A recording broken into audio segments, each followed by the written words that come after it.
All right, kitty cats. Hello. Hello. Um, I want to open with this. I was joking with Sam and Trip and Sarah in our group chat, our exclusive, secret, awesome group chat that PVK makes fun of me, that I don't let other people into, which is dumb because it's just a chat that started and it's whatever. It's not an exclusive. I mean, it is. This is the nature of being. Things are exclusive. They're inclusive, exclusive. And hey, Michael, but this is like well, here. First aside, how far in are we? 45 seconds. I had this group chat on this app called Voxer a long time ago, and I invited a bunch of people to it, and then other people started inviting people to it, and everyone was like, "Yeah, the more the merrier, more people, more people, more people." And it got to the place where it was so there were a lot of people that I didn't know and essentially had no context with. And we all know that a text without context is meaningless. And all of a sudden, the chat just became overwhelming and not salient to me. And I stopped paying attention to it. And now, as far as I know, I don't even use that app anymore. And now, as far as I know, that chat is dead. So that's kind of just what happens, is like the boundaries, constraints, bodies, like very much tied to like the empathy, boundaries, conservative, liberal thing, JD Vance, immigration, freedom and constraint. If it's 100% freedom, then essentially it's not participating in being, and 100% freedom becomes slavery. And if everything is freedom, then essentially it's total chaos, and there is no order, there is no structure, there are no limitations, there are no constraints, and your freedom becomes your damnation. Yeah, Voxer was still around. I don't know. I started using it because of Preston Sprinkle. That was the way that I used to interact with Preston Sprinkle back when we were friends. But now Preston basically ghosts me, and we don't talk anymore. We don't talk anymore. Parlato. I miss you, beautiful man. Chezi Harris. Hello. What did I want to talk about this morning? What was I talking about before I went off on my side tangent? Oh, I got it. Back to the conversation, the Sam, Trip, and Sarah conversation. I watched. Who is that guy that sings the beautiful song? What the hell is his name? He's like, these beautiful things that I got. Oh, that song. You guys know what I'm talking about? What is that guy's name? Beautiful. If I just type beautiful, yeah, Benson Boone, beautiful things. If I type beautiful into YouTube, first thing. But I saw him on, I almost want to play the clip. Will I get copyrighted?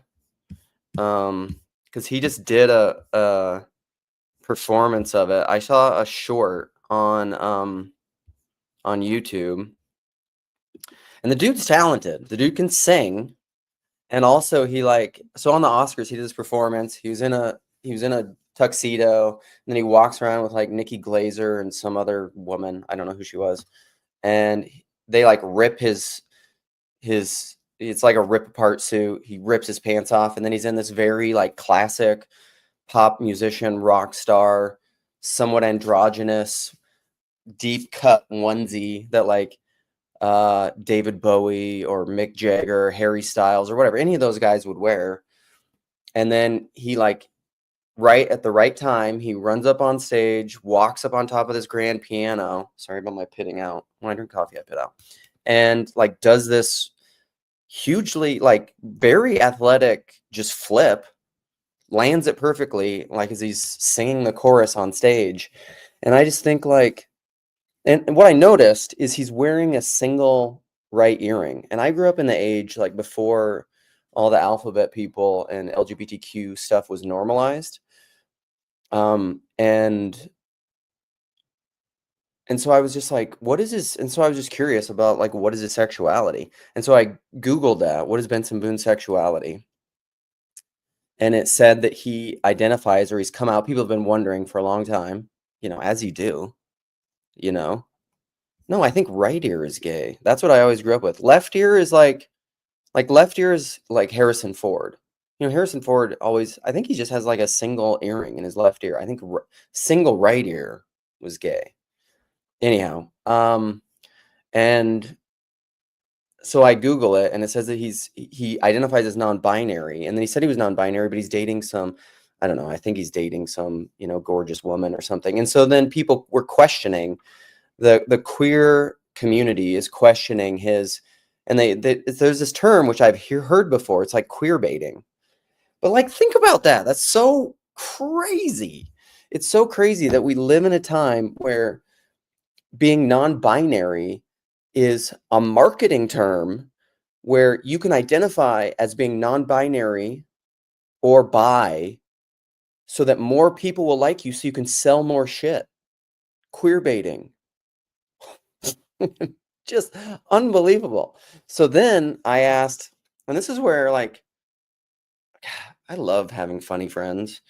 I'm never gonna be able to find it because we've gone way too far back. But Sam, this was hilarious. Sam, I don't even think you're in here anymore. Is he Mormon?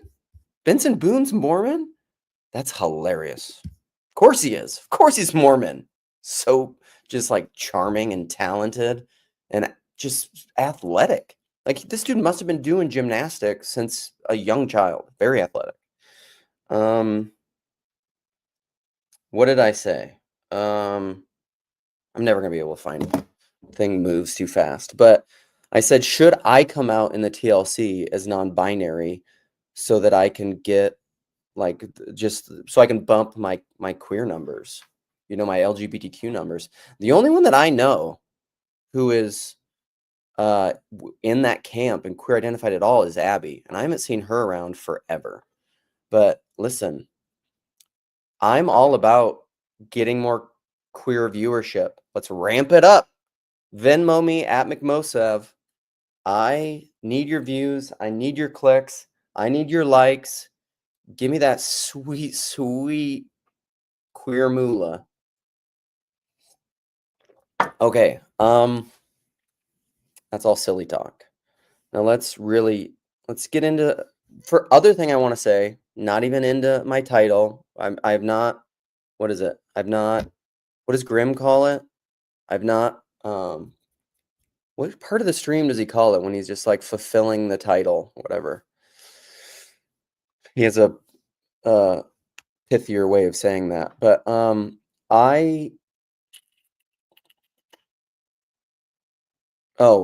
Chris, Waves of Obsession.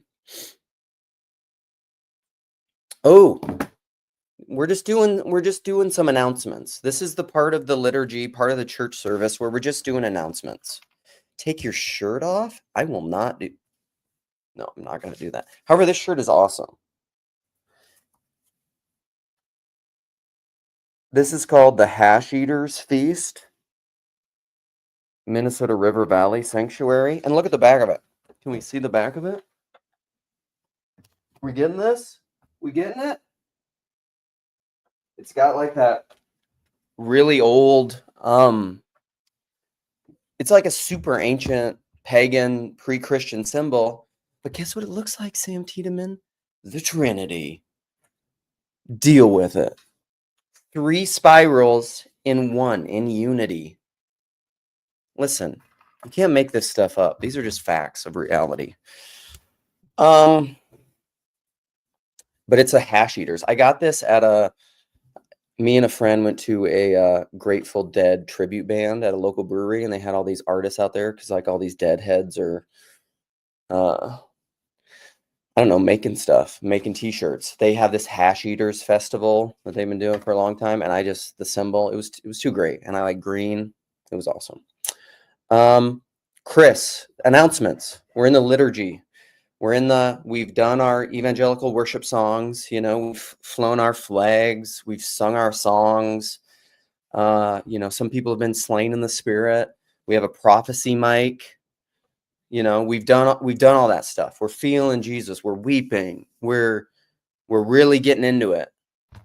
I went to my Young, Restless, and Reformed days was at a charismatic continuationist church, and so we did have a prophecy mic. So that's for Nick, Free William, Sam, House of Woo. It's for all my charismatic folks. And I think I like almost pulled my neck. I probably did. I probably jacked at my neck trying to turn around and show you guys my back. It's stupid. Announcements.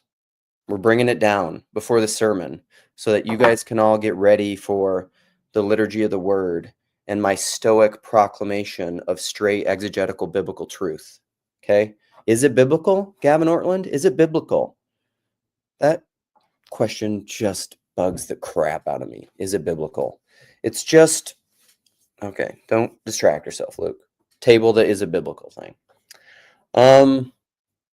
Chris, Waves of Obsession, boom. Just dropped a new video this morning. It's been 5 months or something, but it's very, Chris and Dumir are friends, and they've had some conversations, and it is their gift. They're the best, I think, in the TLC at stringing together clips in a way that is just so gorgeous. And he says in there, I'm gonna go find it. Oops. Okay, we're gonna share screen. I started watching it because this is awesome. This is so awesome. So Chris says here, okay, it started over for some reason. I was watching it. I'm into it for a while. I had no idea he clipped me in it, but he just plays back and forth clips of me and McGilchrist, and it's awesome. I like it a lot. So he says, this is a collection of conversations and movie clips. Is this working? Yeah. That I threaded together. I do not know what the thread is made of, nor do I know how to control it. If you find a thread, pull on it. Otherwise, someone else will pull on it for you. Hashtag this little corner of the internet. It's awesome. Like, go watch this video. It's an hour long, and it's just a stream together a bunch of different clips of the scenius of this little corner of the internet. It's so good. And this is something I've been talking to a lot of people about. Okay, this is gonna tie into the title. We're gonna tie it into the title. I'm working a weave. We're gonna come back, and it's gonna be beautiful. So go watch this clip. But what Chris is doing in there is, this is what I would postulate. Okay, this is McLuhan. Medium is the message. This is what I would postulate. We are in the midst of an emergent evolution of consciousness and a new way of seeing reality, and new mappings, new imagination that is happening because of the medium of the internet, and primarily, I think, long-form conversations and podcasts and YouTube. And so we just have it's hard to overstate how much we have been formed by the printing press and the written word and Gutenberg. We've had 500 years, and it's longer than that because the written word was happening before that. But like the printing press and the kind of written word that gave us books and the predominance of books and how books structured our society is hard to overstate. And the medium of the technology of the book has thoroughly colonized the modern world. I would say it's inextricably connected to the modern world. Modernism is inextricably connected and tied to books. And I would argue, I think this is right. I really do think it's right. Modern institutions are grounded and rooted and also inextricably tied to the written word. Part of what the TLC is working out is this new wine for new wineskins. And this new emergent consciousness that's evolving, this scenius that we're doing, that Jordan Hall talks about, like when he was, pat myself on the back, when Seabax pulled out that video from 7 years ago, when Jordan Hall was talking about his daughter playing Minecraft. Listen, I had the idea for this book called Technological Babble, which is basically all the shit PVK's talking about all the time. And I mentioned it to him in our first conversation. Like, the idea for that book happened probably 10 years ago or something. And I'm not saying I'm unique for this. The way that I see all this happening is it's Rupert Sheldrake. I get a lot of this from Rupert Sheldrake, where they're emergent morphic fields. Like when he talks about his studies of mice in cages in mazes and finding these pathways to find the cheese. And so mice of the same species across the ocean who have no genetic connection whatsoever outside of they're in the same species, but they're not familially related. They're just they're morphologically connected because they're the same species.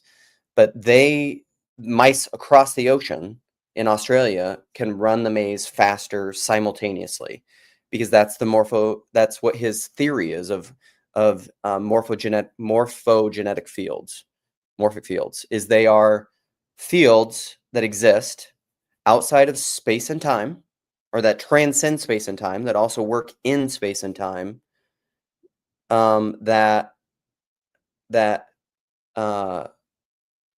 relate instincts. And so and he'll use an illustration of like a crystal. The first time you form a crystalline shape structure, it really resists coming into being. But then once it comes into being, it happens more and more easily and more quickly all the time. And this is something that they test and they measure and they can show and evidence. Okay, so why do I still have take your shirt off thing? That's ridiculous. Yeah, Gutenberg's galaxy for sure. Yes, tracking. So what is happening now is the same thing. A crystalline structure is emerging, which is a kind of new way of seeing, a new evolution of consciousness, a scenius kind of thing that is related to what Jordan Hall was talking about, but it's what the TLC is happening, which is like PVK calls it what does he call it?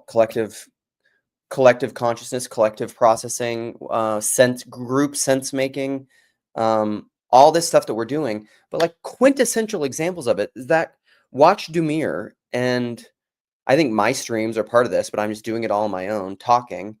But like Chris's waves of obsession thing, what he's pointing at with all those clips, stringing together all those clips, is he sees a greater harmonic resonance between all these disparate clips and people that are connected via the technology of the internet and podcasts and YouTube videos. And from that, people are beginning to see this stuff more and more. The stuff that Jonathan Peugeot talked about, like that's something that we often talk about. People like 5 years ago, 7 years ago, people had no idea what Jonathan Peugeot was talking about. And now people do. It's bordering on becoming mainstream. You know, Rogan's talking about the telepathy tapes. Rogan is part of this. He's connected into this morphic field. Things that I've been talking about forever, like relational ontology, technological babble, Elul, you know, these kinds of things, relational ontology versus substance ontology. This is becoming normative. I think lots of people in the corner are talking about these things. It's becoming normative in the corner. I don't think it's becoming normative in broader culture, because I think these things happen by osmosis and the field moves out and out and out and out and out. And I think that's how these things work. It's like, I think a lot of things. I almost just flipped my coffee cup all over my keyboard. Holy cow. My wife would have been pissed. And I would have been sad. She wouldn't have been pissed. My wife's very gracious. She's a nice, lovely, wonderful woman. Best woman I know.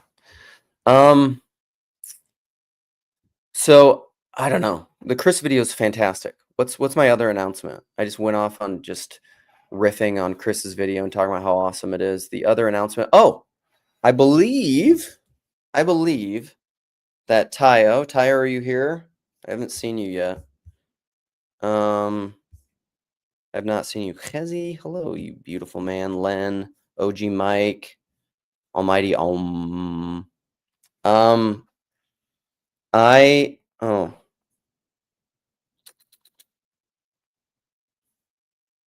Tayo. So Neil did a live stream last night. Let's look it up. Nope, not music. And on the Friday Morning Nameless, correct? And Paul, we're gonna bring in Paul's comment. Paul replied to the one. Well, I maybe have done 2 questions on his homeroom, but it's related to my title, so I'm gonna pay off on my title and read Paul's comment. But first, let's go to Friday Morning Nameless, and yeah, get Tayo to Midwestuary, testing the relational strength of the TLC. So in there's a.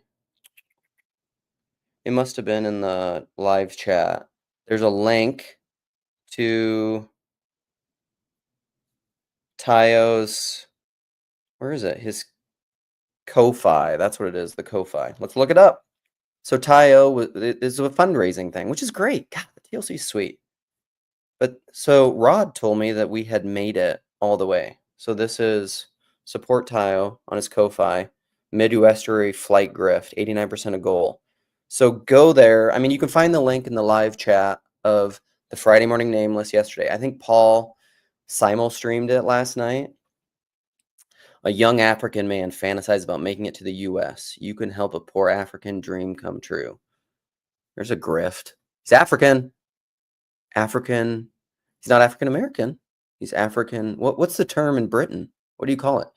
He's Afro-British. Anyhow, that's awesome. You know, that's fantastic. That's God bless everyone who supported that. Because I'm excited to meet my, the guy who wants to find every reason he can to disagree with me. I'm all about it. So that's another announcement. That's great. Okay, now let's read Paul's response to my question, and let's pay off on the title, and let's open this bad boy up. Let's do it, guys. Let's do it. I'm non-binary. Okay. Post the link. What, in here? You have limited time? Okay, I will. Give me a second. So I said in the comment, because this term, this is very tied into all my stuff. All institutions are inherently demonic. And Paul has been saying recently in his conversation in his homerooms, the tile link. Okay, I'll go find it. Yeah, might as well. We can use my stream to grift. I'll do it. Okay, let's pause this. Let's go to the Friday Morning Nameless. Let's go here. I gotta find it in. Come on, we're gonna play until I can get the live chat going. Where is it? Only getting the StreamYard. Where's the Ko-Fi? Come on. Why can't it just show up?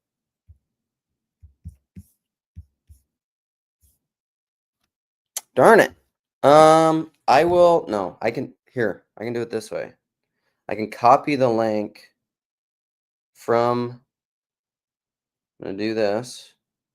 Sorry, no. This is Mark Parker's fault. This is not my fault. The reason this is so annoying, okay. Copy, and then I'll go into my YouTube channel and my video, which I'm going to have open anyhow when I pin the link. Why is my video not showing up? Live? What? What is the difference? No. Where is my own video? Home.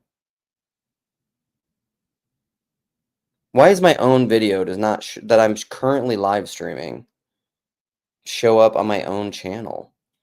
That's stupid. Okay, I'm trying to post the link. You, me. There it is. Got it. Okay, I'm trying to post the link. Sorry, Mark. Here we go. So I put it in there. The link. Here's Tayo's Ko-Fi link. Give him some money. Don't give me money. Give him money.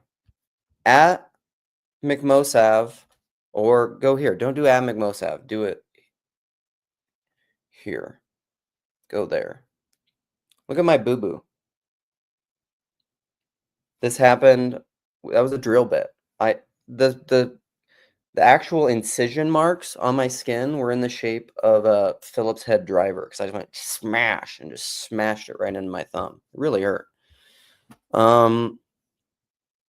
YouTube does not like live. Yeah, it is risky. We may say something freely that we cannot. But listen, the best telepathy tapes video is mine that YouTube took down. Me and Sam talk about the telepathy tapes. And it's sad because McMo and Sam were just making jokes and YouTube took it down. They're haters. Okay. Where were we? What was I going to say before Ko-Fi? Oh, we're going to read the comment from PVK and then we're going to open this up. So I asked the question, what is the difference between institutional Christianity and industrial Christianity? Because PVK has been using this term, ripping off of the Paul Kingsnorth stuff lately with Christian civilization.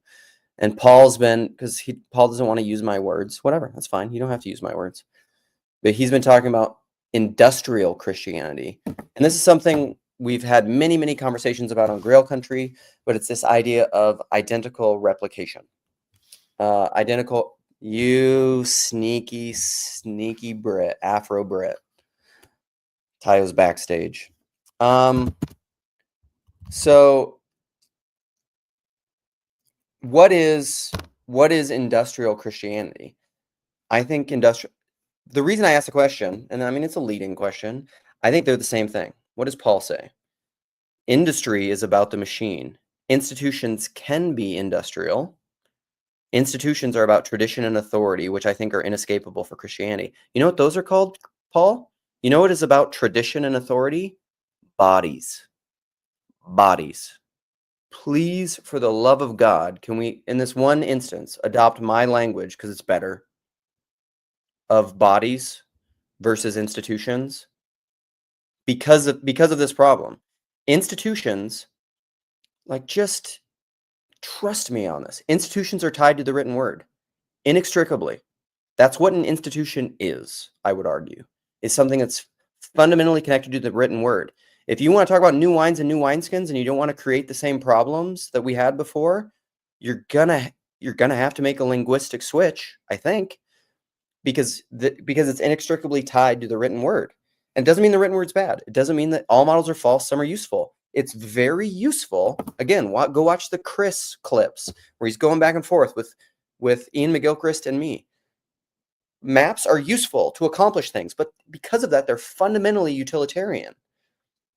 And the written word, something about the nature of the medium of the written word is it is connected to propositionalism and the closed loop and the Ouroboros, this closed systems that leads to institutional collapse. And this is what Tillich and me meant by all institutions are inherently demonic.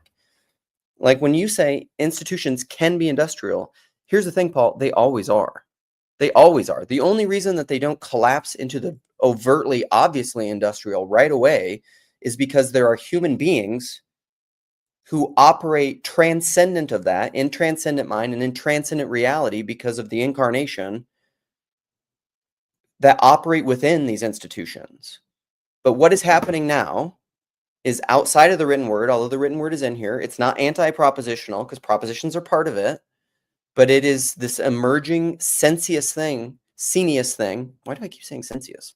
That is connected to the medium of YouTube and long-form conversations. And it's a different thing. New wine and new wineskins.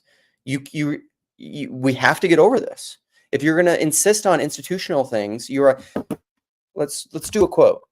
In times of change, learners inherit the earth, while the learned find themselves beautifully equipped to operate in a world that no longer exists. Keep pushing the institution thing. It is industrial Christianity. They're the same thing. Sorry, not sorry. That's a pointed, contrarian, disagreeable thing, but I think I'm right. But then Paul says, great question, really helpful for me. And this is the difference. This is like God is not a master conversation that I did with Jordan Daniel Wood and Dr. Chris Green based on his sermon, because it's the difference between power and authority. Power is all, and Jordan said this beautifully in that video. I need to go rewatch it because those dudes dropped some hitters in that video that I need to go back and clip. Okay, bring me on. Yeah. Tayo, I do want to talk to you. I'm about to land this thing. I'm going to talk about power and authority because PVK said that in his comment. Tayo, you're great. You read the room well. So tradition and authority. This is the thing about tradition. I think the Jewish Talmud is tradition, and it's a body. Like, what's that Staves lyric that I love? The Staves. They're a British band. Tayo, do you know the Staves? Sisters, the Staves. Let's look it up. Let's look it up. Let's bring in all these things. The Staves. I also kind of have a crush on one of the singers in the Staves. Don't tell anyone. I think my wife knows. She's a beautiful woman. Let's go. Great Wave. View credits. Lyrics. View lyrics. Hello, everybody. Hello, everyone. This is a great concert song, too. I saw him live in Minneapolis, and this is a great live song. Anyhow, I never thought this day would come. I am not my body. I'm a side effect of everything I've ever done. That is what a body is. A body is a remembrance. It is a physical remembrance of your imagination and your conscious choices. Your body is you, but it's the past you. Your mind is what is projecting into the future and enacting decisions of which become your body. You are what you eat. What you do in your life is remembered in your body. The body keeps the score. Now, your body is dictated by authority. There's no choice around it. But it's not dictated by power, because power is this abstract generic that is nothing. This is what Jordan said so well in that conversation. The power of love. It's like Huey Lewis and the Boys, right? The power of love. Isn't that a song? Or no, I'm thinking the Hazards of Love from the Decemberists. Another great song. Sorry, my music mind is triggering, is flipping off. Not flipping off. Going off. Whatever. It's shimmering. My musical mind over here. So your body is a remembrance, but that's like what the Talmud is. That's what Christian tradition in like the Orthodox Church is. I think the Catholic Church has a similar thing, but because of the magisterium, they have this weird necessary connection to the written word. But that's all it is. A body allows for faithful innovation. It allows for an integration of the new, but faithfully constituted to what came before, which is the nature of your body. That's how a human body works. Your mind can integrate the new, but it has to cohere and commingle and integrate into your actual body. That's the Eucharistic knowing. You have to take it and eat it, and it has to become you, or else you have no part in it, because you're not part of the body if you're not taking it into yourself and it becoming part of your body in this fractal way. So anyhow, yeah, industrial Christianity is institutional Christianity, fulfilling the title. Tayo, you can come in anytime. Huey Lewis and the News. Jess is here. We might get a Jess. Been missing that beautiful man. Okay, there's the link. Let's go look at some comments. Okay. Cannibalism, not a fan. Well, what do we say in the liturgy? We say like this. What is the line? Oh, another announcement. Joseph, does he let his name known on here? So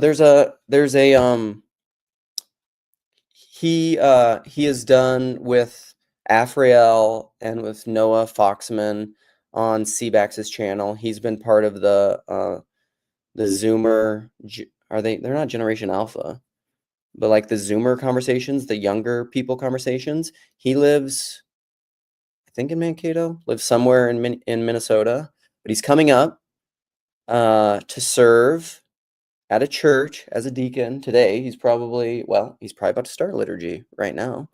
Thursday morning, 4 minutes, 3 minutes, 3, 2, 1. And we're going to meet up afterwards. We're going to hang out. We're going to talk. We're going to see each other in real life, I'm going to hug him. I'm going to look into his eyes. We're going to stare into each other's eyes because I'm non-binary. I might be, and I might fall in love with him so that he gives me money. I do what I can. So Mark, get in here. Jess, get in here. Whoever else, break the fourth wall. Get in here. See Money, where are you? Why are you not in here? See Money has my phone number. Should I text See Money and tell him to get the hell in here? Let's see. Let's see if he comes in. Live streaming. Let's go. Jess, you beautiful man. You can add yourself, can't you? I think so. Can you hear me? I can hear you. I don't hear any echoes. It's like you're an OG. It's like you know what you're doing. What do you think? What do you think about? I don't know. I just kind of caught the last 5 minutes. Okay. But I heard you going off about institutions and bodies. Yeah, and I think fulfilling on the title. I like what you were saying there at the end. Yeah, I think body's a better word. Yeah, industrial Christianity and institutional Christianity are the same thing because the medium is the message, and because of this is the thing I would say to Paul. The Industrial Revolution, what preceded the Industrial Revolution? What did it emerge out of? Feudalism. Well, yeah, but also the written what was able to create industry. Maybe my timeline is messed up. Did the Industrial Revolution happen before Gutenberg? I mean, in some ways, it was after the printing press. Yeah, it would have had. Yeah, so I mean, in a sense, the printing press is an industrial mechanized thing. Mm-hmm. That started printing books, so it must have preceded it somewhat. But what do they say? The industrial, they say it was really the 18th century. But Gutenberg, because that's the thing, is there were mechanized things that go way back, but it wasn't technically the Industrial Revolution. So the kind of industry that led to Henry Ford, which is the big one, where it's just identical replication, is way post Gutenberg, and I would argue that there's an inextricable connection between those. Yeah, I'd agree. Thank you. I saw that tile is up to 89%. That's what I saw the last time I was there. Listen, pretty good. If you've never donated money to me before, no one ever has, by the way. The only time I've ever gotten donations is when I've been on Grail Country, which is fine. I don't want any of it. I really don't. I'm Anabaptist. Keep your money away from me. But is that Anabaptist? What is it that doesn't want anything to do with money and Christianity? And I don't want money to pollute this. But and for other people, that's not a condemnation on you. It's not a judgment. But give it to Tayo. If you've ever loved anything I've done, give it to Tayo. Oh, this is so I feel so cringe right now, and uncomfortable and gross and yucky. Even better. This is two birds, one stone. I blame Neil. I went to bed last night not knowing any better, and then woke up to just so many notifications from Ko-Fi. First of all, I just want to say thank you to everyone that's donated. That's insane. And thank you to Neil and Chad, who this started off as a random comment I made in the Hive Mind on a Chad live stream saying, "Oh, I don't know if I'll be able to make it to Midwestuary." And then Chad was like, "Oh, don't worry, we'll get you there." And literally, I would argue, TLC is a real body, and this is what bodies do. They work in harmony. Different gifts serve different things. The eye is not the hand, is not the foot. You don't have money to make this work. plenty of people in TLC have expendable money, and if they want to give it to you, who's a major player in the TLC, to get you to Midwestuary, awesome, awesome, awesome, awesome, awesome. Receive with meekness the implanted word. Receive that gift, man. I mean, I definitely have enough that I can say confidently that I will be going to Midwestuary. Flight is definitely covered, more than covered, and accommodation probably so. But the thing is, Neil, You're gonna be like eating off of gold plates and like the penthouse. You're gonna really do it. Neil Carried messaged around me on a litter. like a week ago asking that I should make a co-filing because he wants to grift, and my response was actually no. If anyone deserves a grift to get them to Midwestuary, it's actually the guy on screen, McMo, because I feel like in the last year he's one of the most. He's putting so much a lot of effort in bringing new things to TLC. Sunday chill streams, I think, are genius, and just Mo, making. you know who's been doing? Listen, also, I mean, I don't want to change the grift away from Tayo, but like Jess for all these conference has been putting in. I mean, and I think whatever, you're a gracious, loving man, but like you, the kind of work that you're putting in is just all out of love. Like you really are. This is part of this thing. Is like if someone was paying you, I mean, you don't even have to answer this, but like it would be interesting for me to know, like based off of the salary that you charge for your services professionally, if someone was paying you that for the amount of time that you're putting into these conferences, I would love to know how much money that would cost. I mean, It's a lot. it's in the thousands. I haven't been keeping track of hours, but like I spent all day doing the Midwestuary site. Yeah, working on it, and like Jess needs some love. Like he gets into the conferences for free, you know. Like I take a picture with him. have all the He gets perks, the VIP perks. I do it for the perks. Look! It's the exact reason that you just said why I feel yucky and why I think McMo deserves the more, because I've not done any work. All I've done is just consume content, and pop up on a few live streams here and there. I don't have a channel where I bring other people on. I'm not paying for a StreamYard. I just feel like I've not earned it. So okay, disagree. I disagree.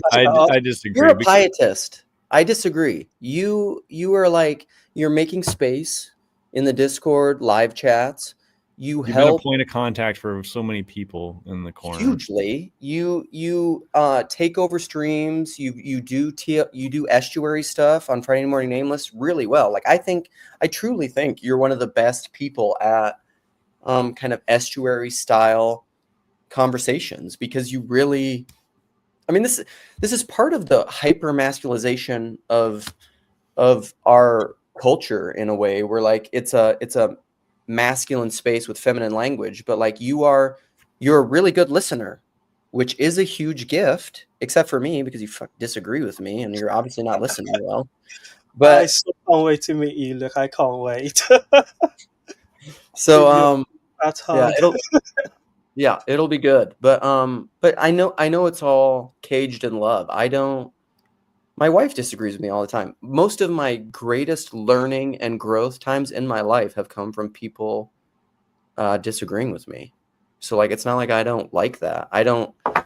Certain temperaments bother me because I'm too sensitive, but yeah, you're gifted. You're doing a lot. Don't stop it. Yeah, I came on to say if no one else donates, I will be going to Midwestuary. There's enough donations already that I definitely can say confidently that I'll be there. Keep donating. Get him here on a private charter plane. He needs shrimp. He needs to eat shrimp and lobster. That's right. I'll leave stream. Bye, guys. All right. See you, buddy. Okay. T. Grog, are you also, Tim, are you going to come in here? I tried to get Tim to read. Hey, it's Hezzy. I know. Get in here. He's joining from the other side of the world. Yeah. Here he is. Yeah. Hezzy's coming at us live from Trump's new building project in Gaza. He's going to be doing the interior design, I heard. Dude, you should. That'd be great. Golden toilets? I would. You like golden toilets? Marble countertops and floors. Hopefully, we could build there. I would love to have the opportunity to build a mosque that has the ideology of tolerance and love. and that would Jeez. be Wow. that would be nice. Oh, jeez, All things are possible. a Jew designing and building a mosque. Listen, let's all just become Unitarian Universalists and just hug it out. Well, that's where we're heading eventually. I mean, that's part of what you said about, like, I commented about not using the word, let's say, demonic, but saying instead that the institutionals are static, and because they're static, they ossify, and that leads to death ultimately. Right? Demonic means there's like an evil, there's malice over there, or an inclination, and I don't know if necessarily these institutions are doing so maliciously. They've just transformed and completely have left the reservation at this point.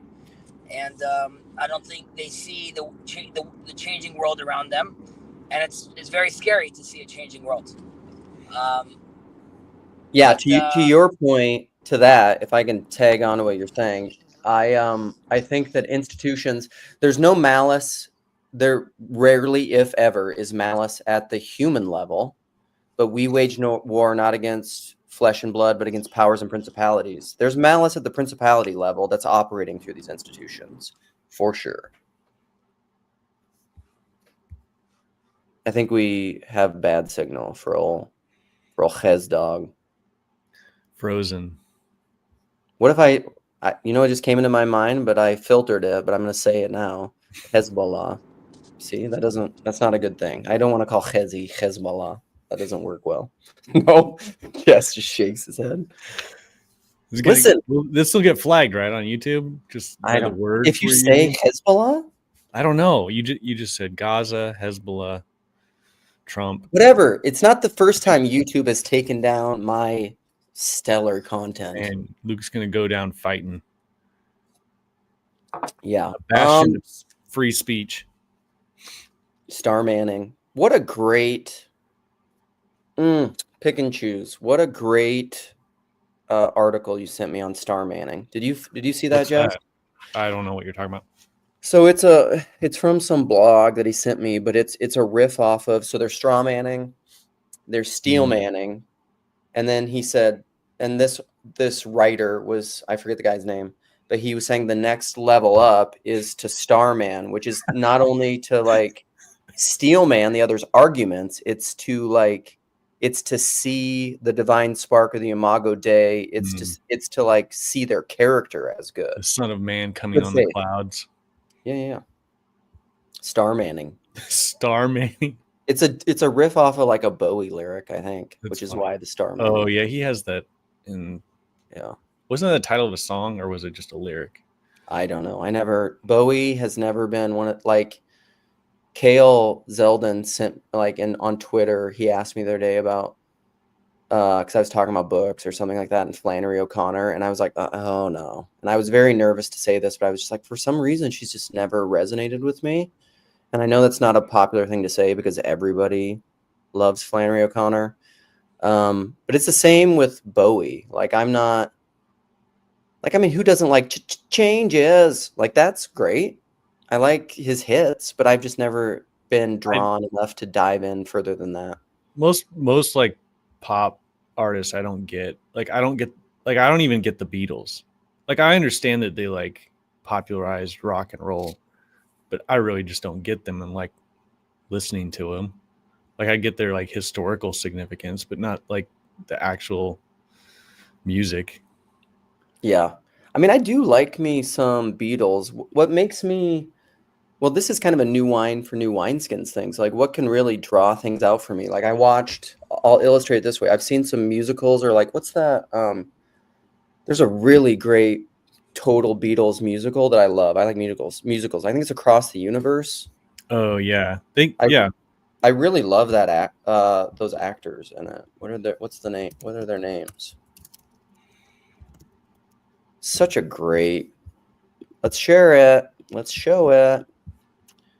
Yeah. Like these cats. What is her name? She's such a good actress, but I always forget her name. Evan Rachel Wood. Isn't she? She's kind of like a goth girl. She was like dating some, like, Sometimes there's these super like blonde, pretty actresses that just like date Marilyn Manson and like super dark guys. Anyhow, the dude that's in that is phenomenal. He's like he's some Brit too. What's his name? Jim Sturgis. I love that guy. Let's see what other movies Jim Sturgis is in. Getting all my Beatles comment is getting the chat going. Is it? Yeah, Yeah. I bet. But like I love, but you know what I mean? So I watched a Complete Unknown recently as well. Kizzy, I'm just gonna, are you back?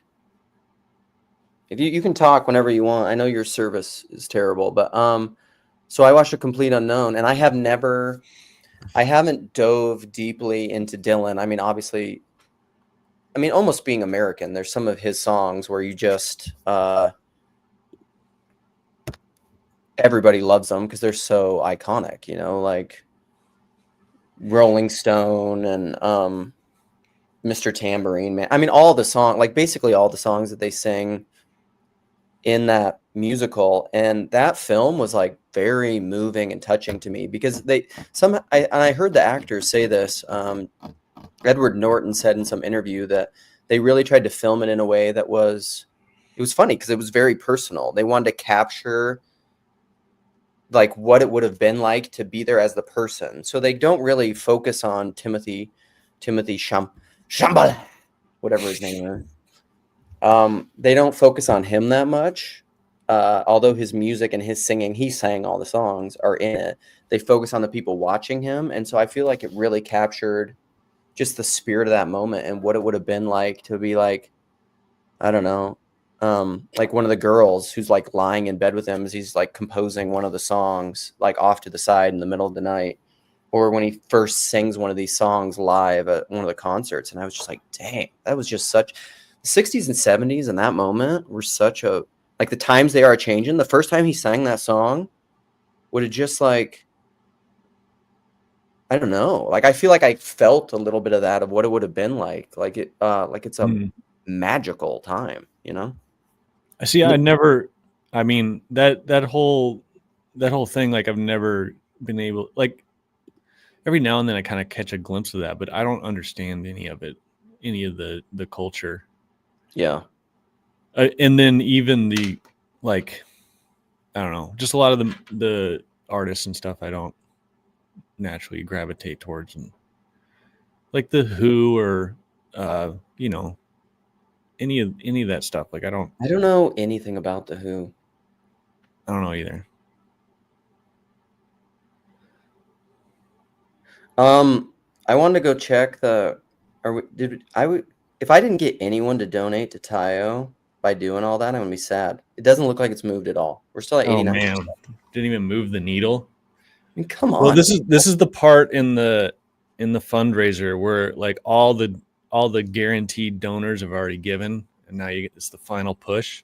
Where you got to get the people that are on the fence, and maybe even some of the people on the fence have already given. So now it's like so everyone break out your wallet, open it up, give generously. Here we go. I'm going to donate. Oh, a live donation right here. See if you can. I'm going to do it. 90%. I'm going to make it monthly. Can you share? You're going to make a monthly donation of $75. Yeah. I'm going to basically, I want to buy Tayo tea for life. Buy him tea. Boy needs biscuits. Boy needs biscuits. Okay? Boy needs biscuits. That's our new, that's the second. Boy needs biscuits. I like this. This is a real people's movement. Yeah, Tayo's only asking $10 a month. This is like 10% a month. If you donate to Tayo, you free a soul from purgatory. Oh. I mean, I think that's true. I will have to double check, but I think that's valid. British biscuits, yeah.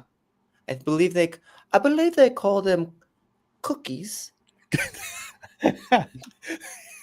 Crumpets. Has anyone ever had a crumpet? I've had crumpets. They're kind of fun. It has the word pits in it. And that's tough. Does anybody have any advice and help on how caffeine Speaking of cannot make music, limp biscuits? I bet Tayo has limp biscuits. They probably are when you dip them in the tea. do they get limp or they get crumbly? Yeah. Also, if you give to Tayo, an angel gets their wings. Also, yeah, hot take. What a great sentence. Luke, your donation didn't even move it 1%. Well, I haven't done it yet because I started talking to you. I'll go do it. Okay, I'm gonna do it. You talk. You make jokes. Wait, what am I? Okay, so let me just go through some comments here. Wait, hot take. Purgatory is meant to refine the soul. Yeah, if you remove someone from purgatory, you don't refine their soul. Yeah. So what we want to do is remove people from hell, send them to purgatory so their souls can be refined. That's what I learned from Dante. Yeah, tell us, hey, this is what we can do. We'll do some Tayo riffing. I'm working on giving him some money, but tell us about your classes you've been taking with Annie, right? Annie Crawford. Yeah, I'm doing the symbolic world till we have faces class. That's one of those books where like I've read it a few times. I'm reading it for the third or fourth time, and I never it's fine, but C.S. Lewis was like, this is the best thing I've ever written, and then people that know C.S. Lewis was like, yes, this is the best thing he's ever written, and it's real good. It is good, but also like I like Lewis, but I'm not like he doesn't like he doesn't move you. He doesn't. He's helpful like a lot of times, but I'm never like really super inspired by him. Okay. And I guess this is Jess saying about all the things that he's not inspired by. I'm not inspired by the Beatles. I'm not inspired by Lewis. I'm not inspired by Bowie. Well, here's the important thing. Are you inspired by me? I'm inspired by Luke. Hell yeah. Take that, Beatles. I'm inspired by Tayo. I'm inspired by Hezi. Oh, look at that. A donation. Let's see. Has it moved the marker? We're going to refresh. It's still at 89%. Luke, you didn't even. Well, that's weird because I gave him $3,000. Wait, how much is he trying to raise? Yeah. What is your goal, buddy? Wow. Jeez. Wow. So, Jess is inspired by Job. Full stop. I'm inspired by Job. I'm inspired by the Bible. I'm inspired by Jesus. I'm inspired by things that are biblical. Good. So, but Annie is super, super helpful with just sort of understanding Lewis. She's read like everything about Lewis and knows his personal history and even like the way his thoughts has progressed through his life, and she's a really good teacher anyway. So it's really good. We're halfway through the class, and surprisingly, I didn't even remember this, but the first part of it sort is like it's through the eyes of Oral. Yeah. And she starts it out saying like, I'm writing this as a judgment against the gods. I'm going to say the word, and I'm almost like the whole first paragraph is almost like Lewis is thinking of Job when he's writing. I didn't notice that before. But it's an interesting book to I don't know, like maybe my sophistication in reading that book isn't really, I need to be educated on how to read it, because it seems like I don't know, sometimes I take for granted something like that you're supposed to take on the perspective of the protagonist, and like in this book you're not necessarily supposed to. You're supposed to be like a problem to take on her perspective sometimes, and then other times it's supposed to be really easy. Like Lewis is like playing with that, and maybe I didn't quite realize that. Well, what I love, yeah, Tayo popped on. I gave $1,000, Paul, and it didn't even move the mark. So, 3,000. I gave $3,000. Tayo's trying to raise enough. No, McMo, listen, I appreciate that you're such a grifter, but this isn't about you, okay? Jeez. So this is a little bit of a, so spoiler alert For what? for Till We Have Faces. Okay.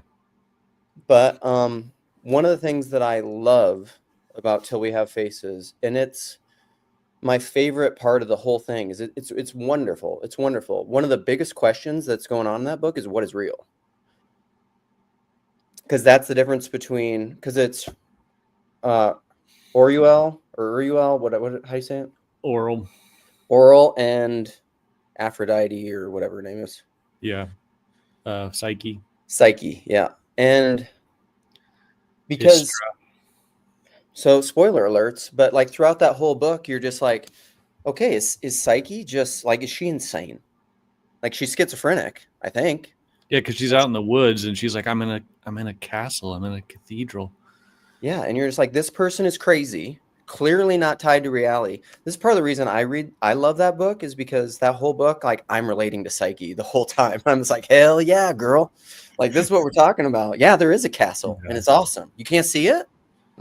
And then at the end of the book, and Oral's like concerned because like she's like talking about there's this man that appears at night and like comes to her, and she's like, what is going on? There's someone like, we should rewrite Till We Have Faces with me and T-Grog, Luke and T-Grog. T-Grog is Oral. Yeah. And I'm Psyche.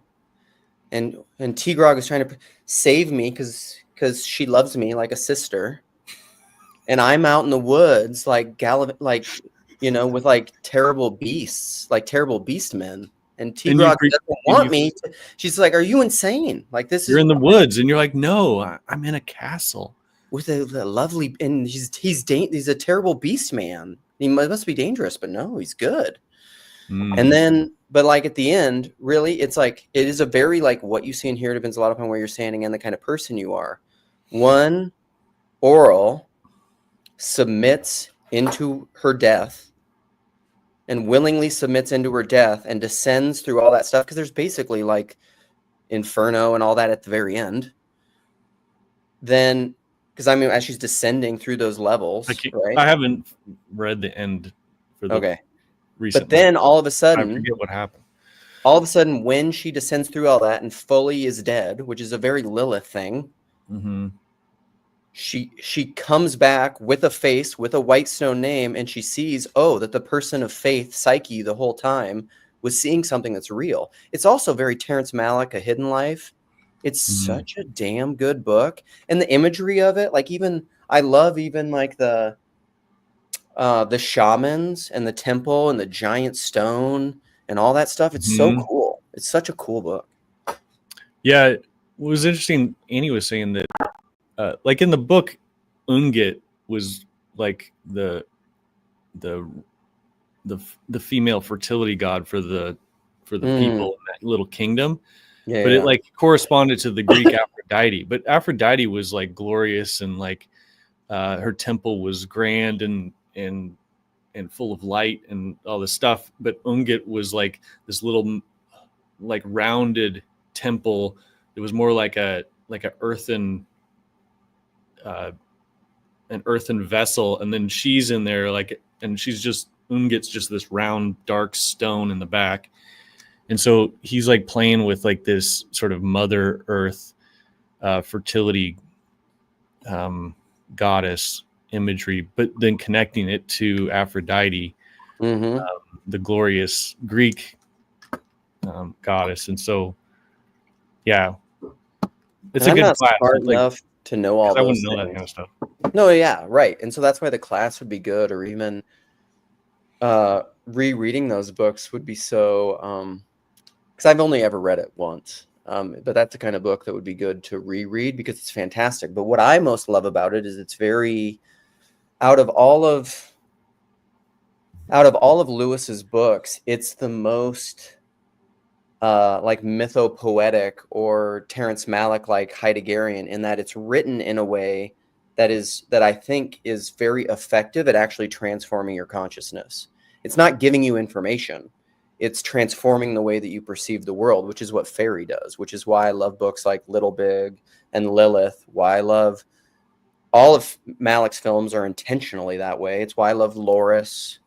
A lot of my favorite books are books that have changed the way that I perceive reality, because this is the core of all this is perception, which is why I'm talking about Barfield all the time. But I talk about Barfield intellectually, and it doesn't allow people to actually be transformed. Yeah. See, Money, you got to show your face, so I know you're not going to show a caged penis. Oh my gosh.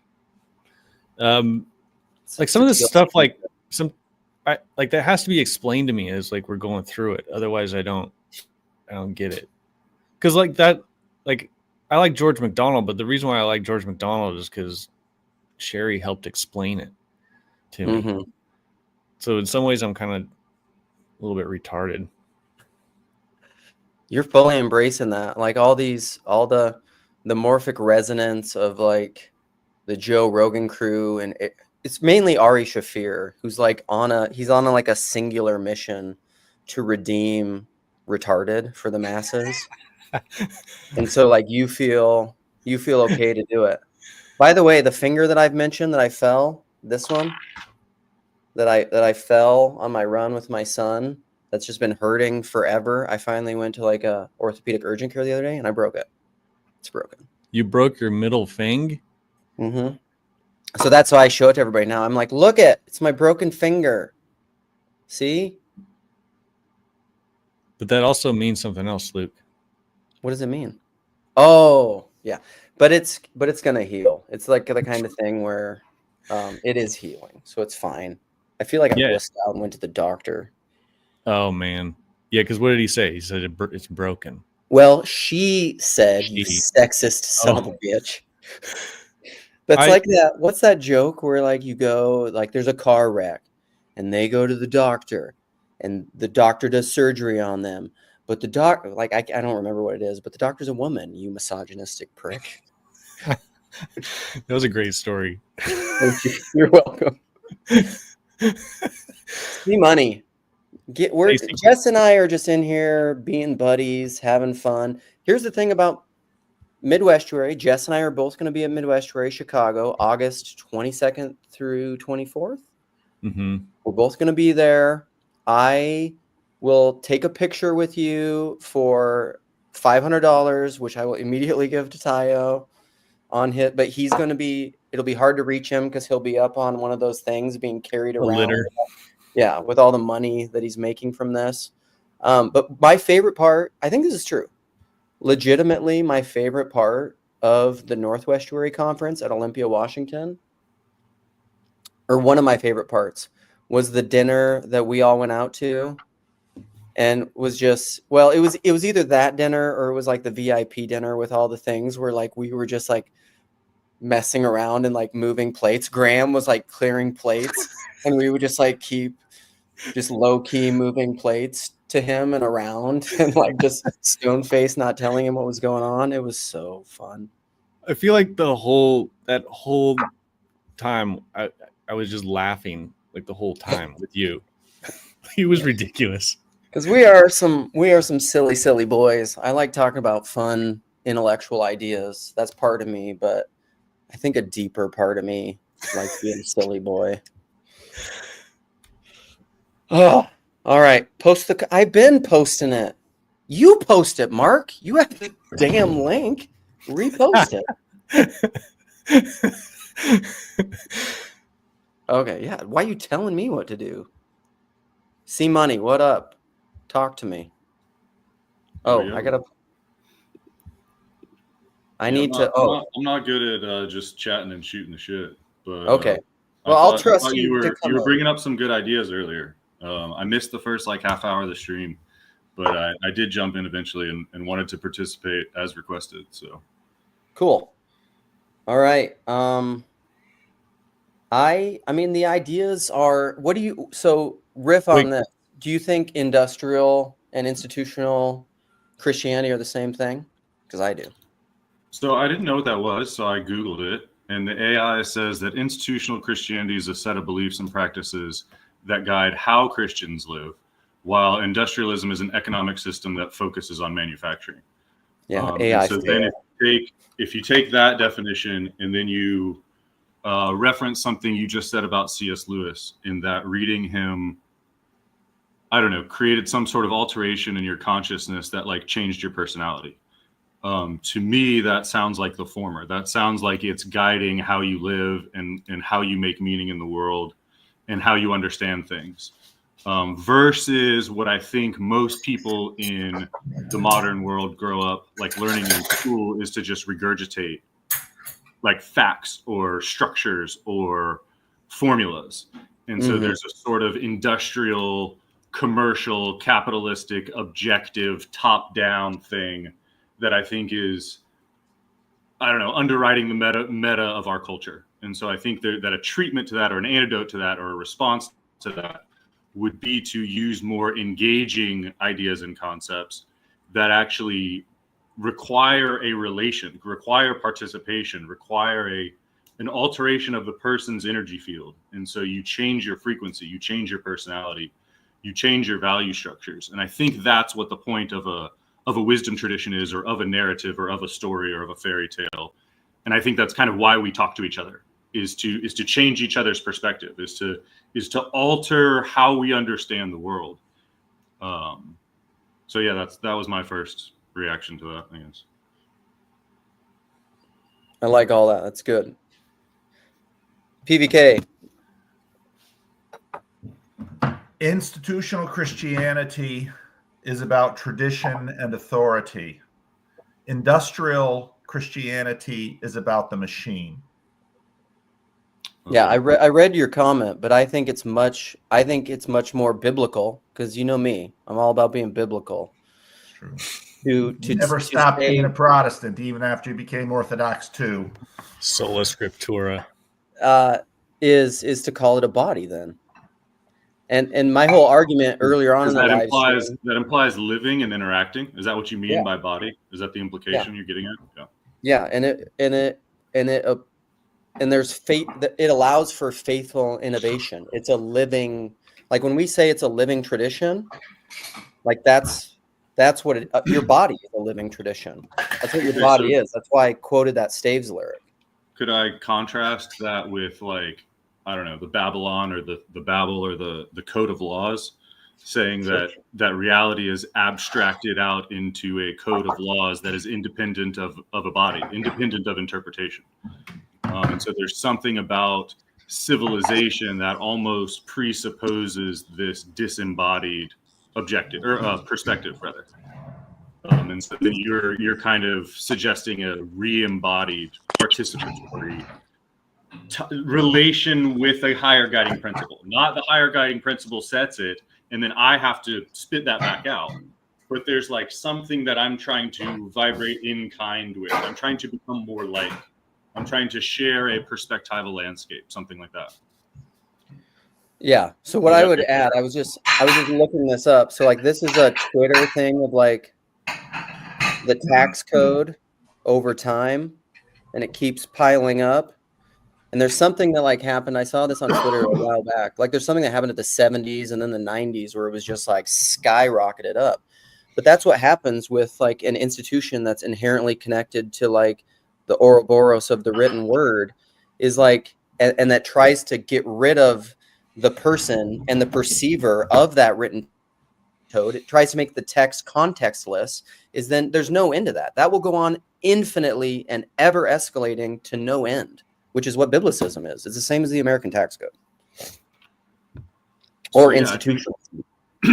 I think that's kind of what McGilchrist is talking about with the left hemisphere of being selfish, or what Jung said, something like all complexes seek to remake the world in their image, or something like all systems tend towards tyranny, or something like that. When you separate things out and objectify it and treat it like a structure, it eventually becomes self-insulating and then dies or detracts or disconnects or becomes less real. And I think that's essentially a decent metaphor for the psyche of humanity in this global civilization. Is we are more and more abstracted and more abstracted, and then we build our worlds on abstractions, and then that has like an exponential increase. And I think that's kind of what you're trying to get at. I think this is a great illustration of the underlying psychic meta that's going on right now. Yeah. And to tie it back until we have faces, all that is oral, oral, whatever. It's not psyche. You really have a fixation on this word oral, don't you? I do. Well, I am non-binary. I wonder how Paul, being the pastor here, and I hope, of course, he's doing well, how he's on the front lines, obviously, right? He's clearly steeped in the TLC. However, still leading. Listen, Israel, get your crap together, all right? You've been taken out. The assassins have succeeded. Listen, that's the kind of joke that may come back to bite you. Like, what if he just died? That's true. Here's the question, Luke. Because I think the difference that you're dealing with is living versus dead. Someone just sent me an amazing article that's very long. I'm only halfway through. I'll post it on Twitter later. But here's my question for you, Luke. Are institutions living or dead in your mind? I think they're dead. Yeah, I think this is exactly what you're always dealing with is life and death. And so things that are in the category of dead for you, well, that's why industrial institutions, and see, I think institutions are sort of this weird space between living and dead. I think God clearly works in and through institutions because God works in and through everything, no matter how broken it is. But I think that's part of my Lukeism of despirited breath, riffing on Socrates' lament to the written word, is that's what I think the written word did, is it removed, it's the same thing as objectifying something. It removed the person, it removed the context from the text, and it became dead words that were only used for utility to accomplish something, but but it's the difference between is and ought. You know, like you don't know if you're supposed to accomplish this thing because you've removed the personal from it.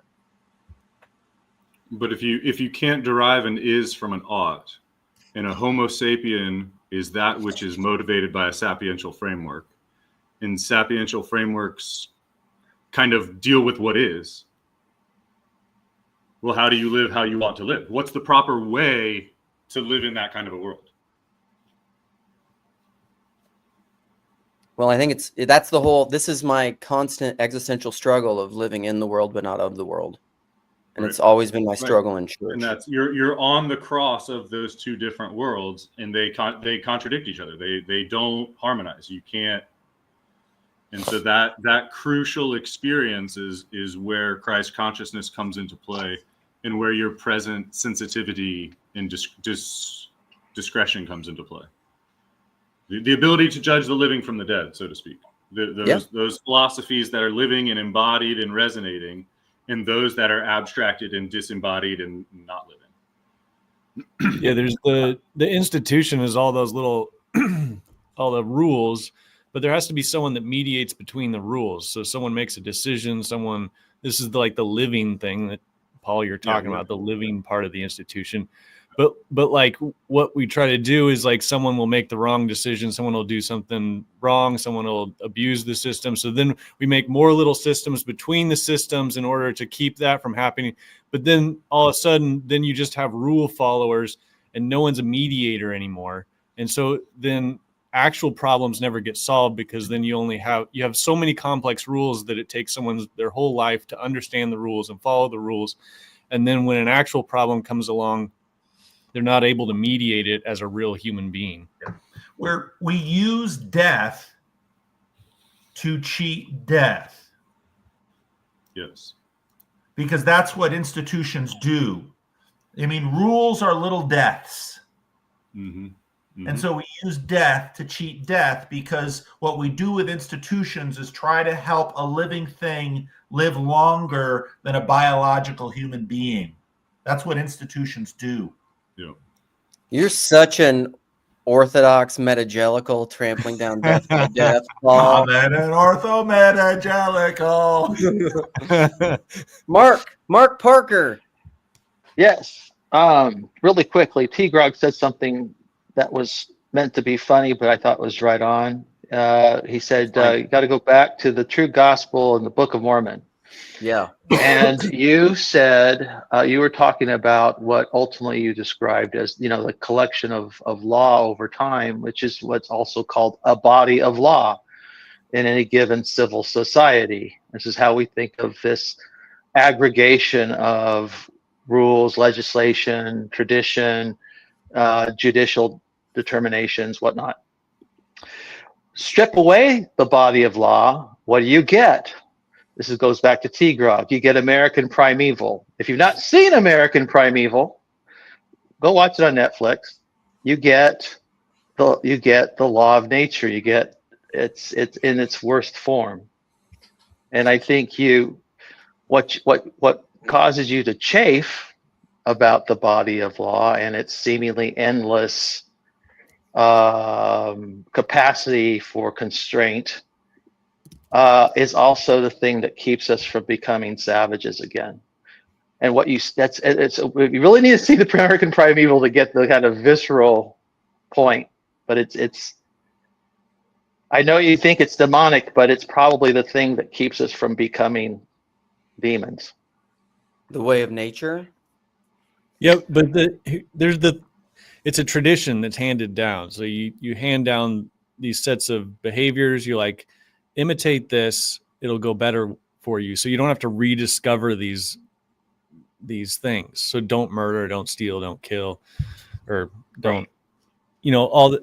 So we want to help our children. So we teach them these things, these laws, this body of law. We hand it down so that they don't have to rediscover all this stuff, and something that works can be given to them. But this is like, so that's the positive side. The negative side is, if you just obey that, you don't understand how to be a mediator and how to act in the world.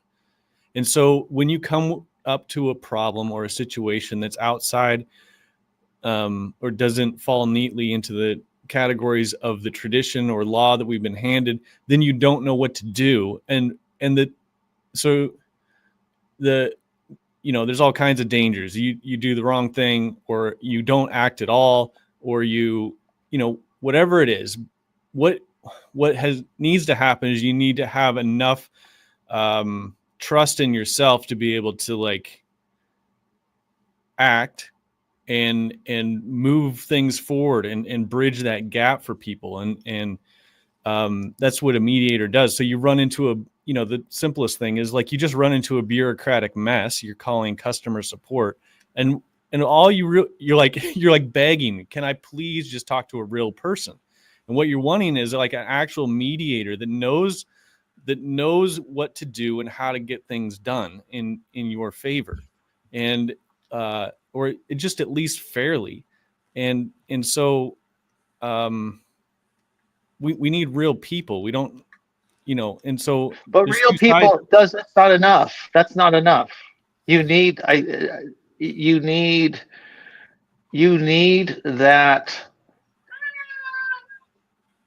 aggregate of knowledge that comes through generations, as PVK was talking about. It's extending life beyond the limits of a single human lifetime. Yeah. No, but I'm saying, but that has a flip side to it. Say all this wonderful tradition has been handed down to me. Now I don't know how to act. I just obey rules. like, I'm not saying No, one is you- good or you one is bad. I'm participate. just saying that the more You I partic- obey rules and the more my life is just governed by rules, then I don't have the ability to freely act. It's just a consequence of the. So Yeah, no, I agree with Jess a lot here, man. I think you're making a lot of great points. There's something you were saying about nobody knows how to be a medium anymore, or a mediator anymore. And to me, when I heard that, I first of all just like totally agreed with you, and second of all, that kind of reminded me of like Nietzsche saying that God is dead, and there's something about that present moment, faithful interaction with the unknown that's like real and empowering and vivifying.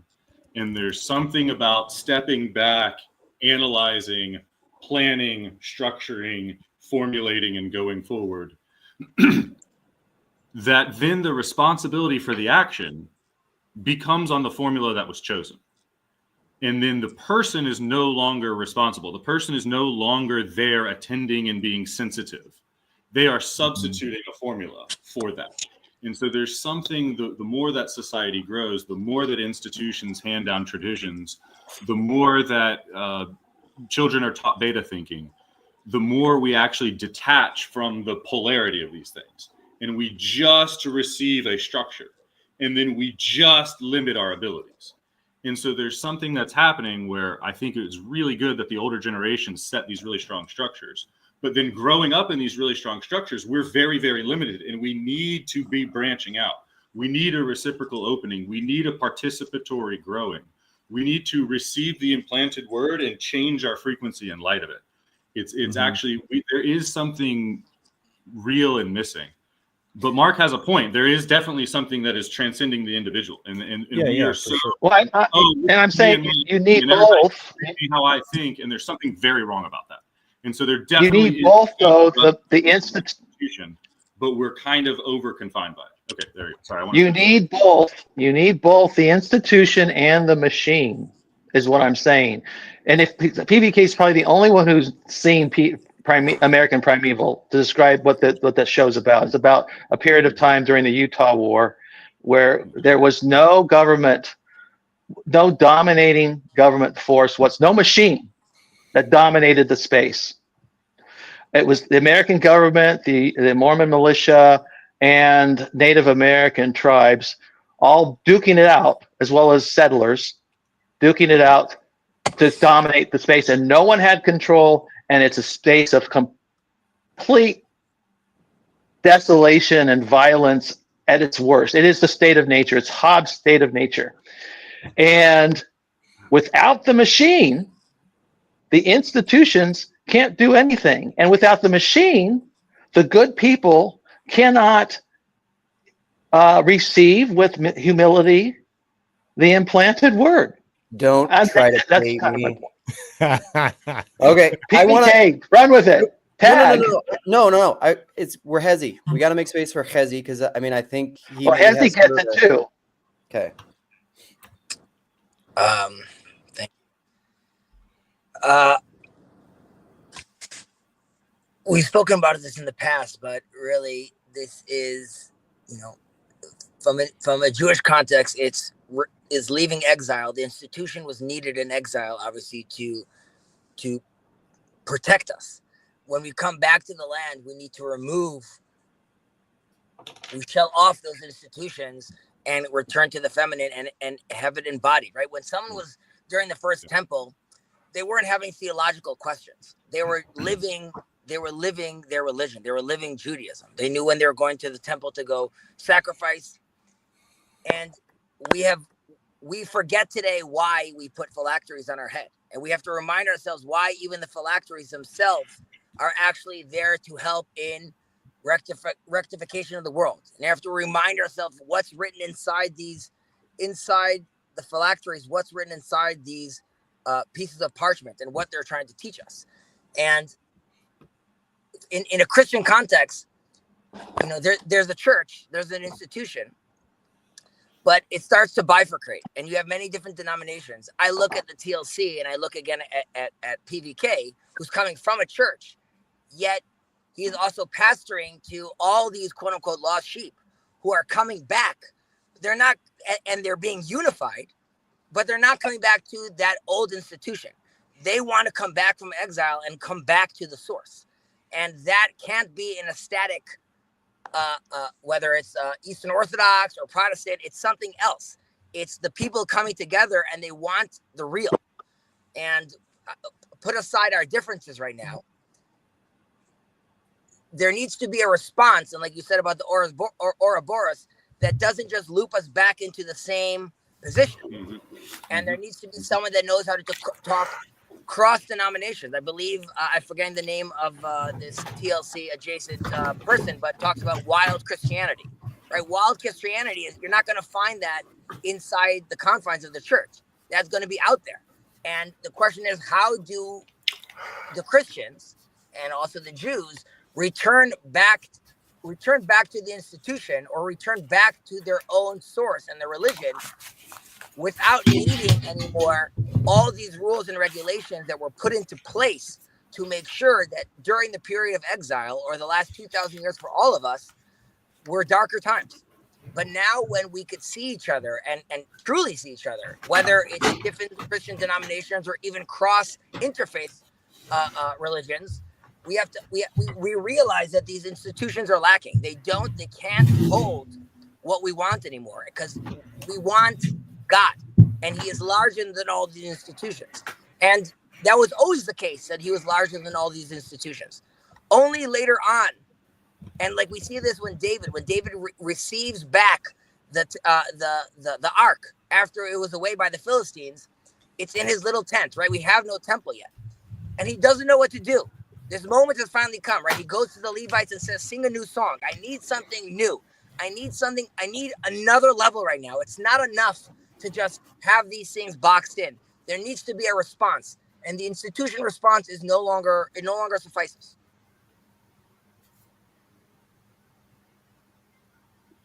Yeah, I think Oh, the goal of an institution is to preserve the person for the time when they need to become the mediator. Like,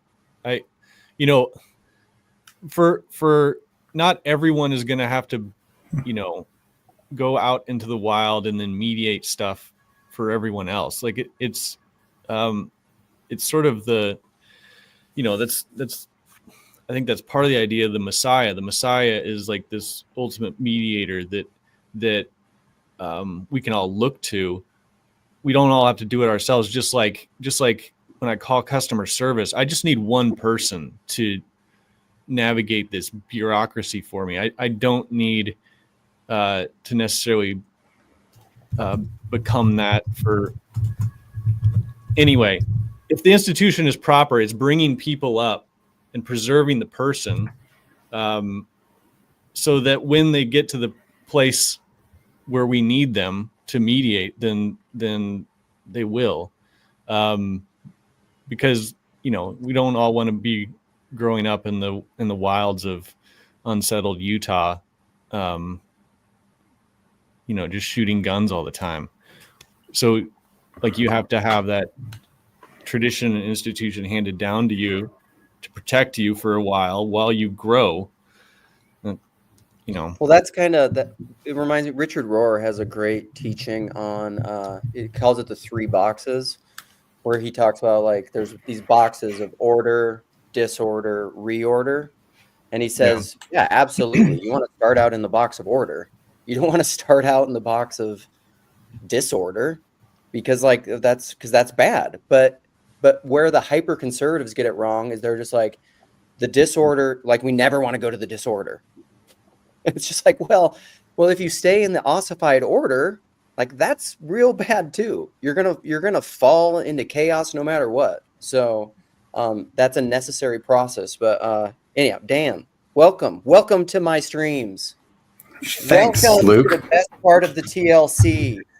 Give the money to Ko-Fi Tayo. Finally in the big leagues. Yeah, it's so good here. It's so good. This is the exclusive. Just corner. I thought it'd be lonely at the top, but it's quite the reverse. Oh, so good.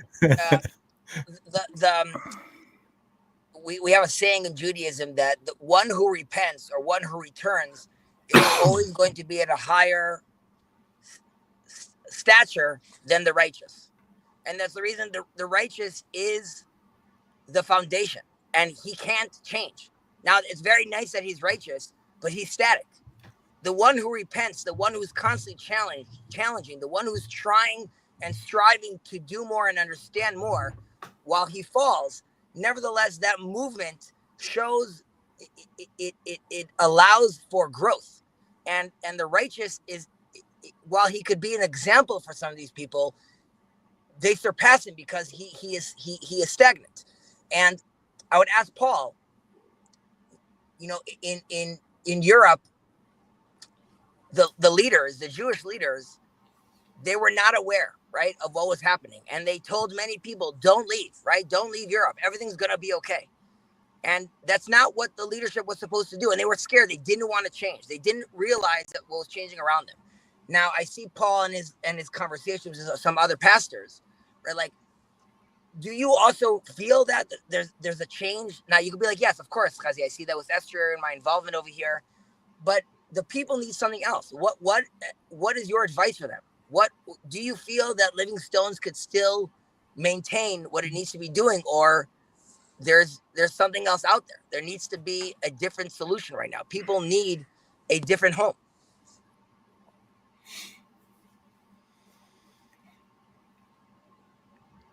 It's difficult because there's always individuals in the church, and individuals are in different places. And I think that's why in the emergent movement, some people who deconstructed needed to get out. And I know that's difficult for preachers and churches to deal with, but for some people, getting out of where they were was really important and helpful to get them to a better place. But I think the church is still needed, as are institutions, because people are in different places. I mean, you have personal arcs and you have civilizational arcs. You have all these different arcs with all these different bodies. And it's not just one single arc happening at the same time. So, and what pastors do, and I think this gets to what Jess was just talking about. I mean, pastors try to apply this life-death thing. Sometimes when you're talking with someone, sometimes something in them needs to die in order for a new life to happen. And sometimes there's a death that people need to get out of for life to happen. So, it's really interesting. I mean, should Viktor Frankl have fled Europe? The death imposed on Frankl has given life to many. So it's, I think about Gandalf telling Frodo, even the very wise can't see all ends. And it's good advice to anyone who has any position of authority with people to be very careful about advice giving. Yet, it's one of these traps that you have to give advice, and sometimes not giving advice is advice giving. But wisdom. I mean, wisdom is a very living thing that uses death. Chemotherapy uses death to try to save life. I mean, life and death are intertwined in this world in incredible ways. And, the Christian gospel is full of this stuff. I mean, Jesus says, take up your cross and follow me. And any seed, any seed needs to go into the ground and die if it would bear fruit. And so we've always got this living death thing going on. And I think part of the reason that the materialist age was so fruitless was that it didn't understand the role of death in life. I don't know if I connected with what you were saying or not. Paul, what was that multi-year church study that was done that was measuring like church involvement, but also discipleship? It was like that huge study that was done. The Reveal study for Yeah. on the that was the Seekers did that, the Reveal study, because they were Yeah. trying to. I mean, the Seekers and the evangelicals are deeply wedded to the modern science of psychology, which a lot of non-Christians don't understand. I mean, when Nathan asks about metrics, the evangelicals got them. And so what the Reveal study tried to do was say, okay, well, let's create a schema for what spiritual growth is. And then let's look at the psychological and ecclesiastical mechanisms that produce spiritual growth. Let's put together a schema that defines in a modernist frame what saints are. And if we can derive a system, a machine that produces saints, that is what the church should be. The church should be a machine and a system that produces saints. And the truth is that didn't they find that at the lower levels, like the alpha programs, like people just becoming Christians, they were very successful. And then after that, getting people involved, they were pretty successful. They had good programs, but they reached a point after those levels where people, I don't know what the metric was, if it was dissatisfaction or they didn't see any spiritual growth or whatever, they actually stalled out. And I think you talked about this at one point where this stalling out point was they were like, okay, let's see what we can implement in the future, like in a machine way, like you're talking about. And basically after millions and millions of dollars and years of trying all kinds of things, they basically shelved it because they didn't know what to do. And I feel like this is talking about that same thing. So here you have the institutional structure doing something good that it's doing with, that, it's preserving the individual, it's helping people grow, and like it's really helping children grow into early adulthood. But what they found out is they didn't know what to do with mature Christians, or how to encourage them to do something, or what a mature Christian was for. And people are kind of just left on their own. And so you have people that may be deconstructed, you have people that leave for a different denomination, or they, who knows, like there was all kinds of things that were happening, or they just have to figure it out on their own. There's no program for that. I was just thinking of that. And I think that's like that's kind of what we're talking about, isn't it? Yeah. I mean, that goes back to that Carey Nieuwhof and John Mark Comer's conversation about the 6 stages of spiritual development that we broached last year, where everyone gets to step 3 and then falls off and goes and has to like reconstruct meaning, because there's not, like, they don't know how to either get through that. He calls it like a spiritual wall, or something like suffering, something, and so that turns people to look to answers other places, because something, that evangelicalism gets hit on is some, like happy clappy. We're all just kind of happy clappy here. Everyone's life looks so good and clean and ordered or whatever. And so that I think that's an issue related to it. And I mean, I do think that, like, on a meta sense, when you look at evangelicals, like, they're kind of doing their job in a certain way, where it's like, well, they're getting the people to step 3, and maybe there's the gifts of the historical traditions that didn't focus on something like Pauline evangelism. They focused more on like the religious practice of life, are great places to then take all these, hundreds of thousands of saved people, quote unquote, into something, that has some legs and some teeth to it that the evangelicals aren't focused on. Yeah, I'm reminded of John Vervaeke when he talked to Bishop Maximus, and Bishop Maximus is a Orthodox bishop, but he was steeped in all sorts of monastic practices, And like, you know, you'd think you get to this point and you'd go through all the practices. You're like, okay, this is what I'm missing, you know. But here he is, he's done them all. And he actually reached that stalling out point too.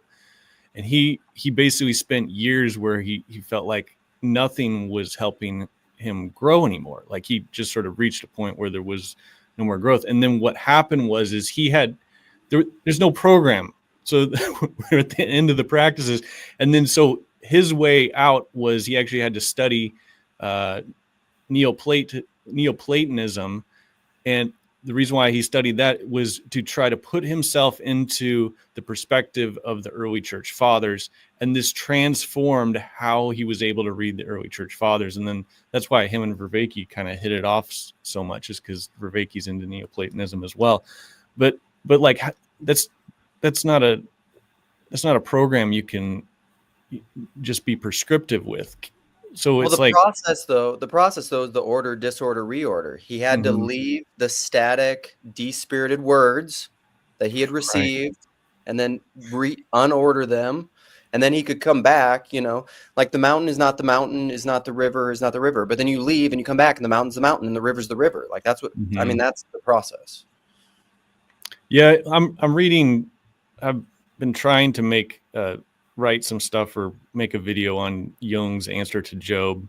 And I've been learning about Jung's whole thing. But at this point for Jung is like you have to follow the images in your mind, because that's how the transcendent and the, you know, he uses the word unconscious but the transcendent will communicate to you, not necessarily in words, but it's imagistic, it's symbols. Because that's the medium that you're able to communicate between these two things, and so when interpreting those symbols, or you know, he would interpret dreams for people, and basically the idea is that the unconscious knows what you need to do next, and you just have to follow the symbolic pattern forward. And so I think that's even why Jonathan Pageau is so valuable, is because it actually, like a symbolic way of thinking, actually offers you a language that you can then follow forward into the unknown after you've, you know, reached step 3. But there's no prescription at that point. You're just in the symbolic world or something. Well, and part of that, like so Father Stephen Freeman, this is something he said once that I love. And he says, nothing ever exists in general. It only ever exists in particular. And guess what that is? That's incarnational theology. So like you can generalize something, but when it's actualized, it always becomes particular. Nothing exists generally. Nothing. So that's why you can't prescribe it. But now we're getting, because in some ways a generalization is sort of like a Platonic form. And now we're sort of stuck between Plato and Aristotle again, because there are all particulars, but there are also patterns. And if you say generalizations don't exist, then patterns don't exist. And now we're dealing with heresy in the Pageauian corner. Well, they exist in spiritual patterns, and spirits do have bodies, but I mean that's like kind of my angelology. A pattern is a spirit, and I think they do exist, but they're spiritual patterns. They have spiritual bodies. They don't have physical bodies. Yeah, but what is your method or device to interpret these symbols? That's my point. Is like originally this was much more intuitive, and now you have layers upon layers of texts and teachings that even if you see this symbol or you have this dream, you have no idea what you're talking about, right? When you hear Jonathan Pageau talk about the zombies, you have no idea. For the first time, you're like, this guy's off his rocker. And it takes so many layers to remove from yourself. So you're like, oh, wow. Not only do I get what he's saying, he's so right. And like, I really knew this all along. And that's my challenge again to the church or even the Jewish institutions, which is it's great that you have a symbol and then you have 2,000 years worth of layers of interpretation on it. What do I do with that? And then I have this intuitive feeling that I don't know how, I can't express. So they, come and say like, well, pray these, say these 5 sentences and then say this and stand here and do this. And this goes back to the phylacteries. If I don't know how this actually ultimately goes back, the symbolism goes back to rectifying the world, I don't know what I'm doing. And then on top of that, if I'm told, I get that you don't know what you're doing, but if you don't have it on, you can't be part of my church anymore, then like I'm completely lost. Right? So think of a glorious Sam that just joined us. I hope he's doing well, and that his beautiful baby boy is doing well as well. That he comes, I'm doing the homework. I'm trying to return to the source, right? We just, I forgot the name of this bishop you were talking about, Bishop Maximus. Bishop Maximus. So Sam is taking it seriously. He's doing his homework. He's reading the text, and even what he's saying makes sense. And Paul, you'll excuse me if I mention this. Paul will sometimes say, Sam knows more about me about the Trinity, but there's a sense even of, there's an institution around me, and there's certain guidelines that I can't swim where you're swimming. I understand that it's deep water, and yes, I'm a proficient swimmer. I just can't go there. And then you have to ask yourself, okay, but Paul, but you know that there's something there. And then for Sam, okay, I get it that you don't want to swim there, but now you're literally telling me that I have to leave the pool, and I can't be with you guys. It's bananas. Yeah. Well, it's interesting that moments are. You're muted, Sam. Sam, you're muted. We can't hear you.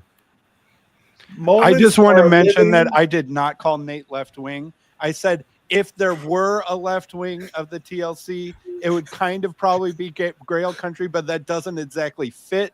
So all of you arguing over there on Twitter, please take the full nuance and complexity of my statement before you say that I called Nate left wing. Anyway, as you. But Sam, in our private chat, you kept calling. You're like Nate the leftist. Nate the leftist.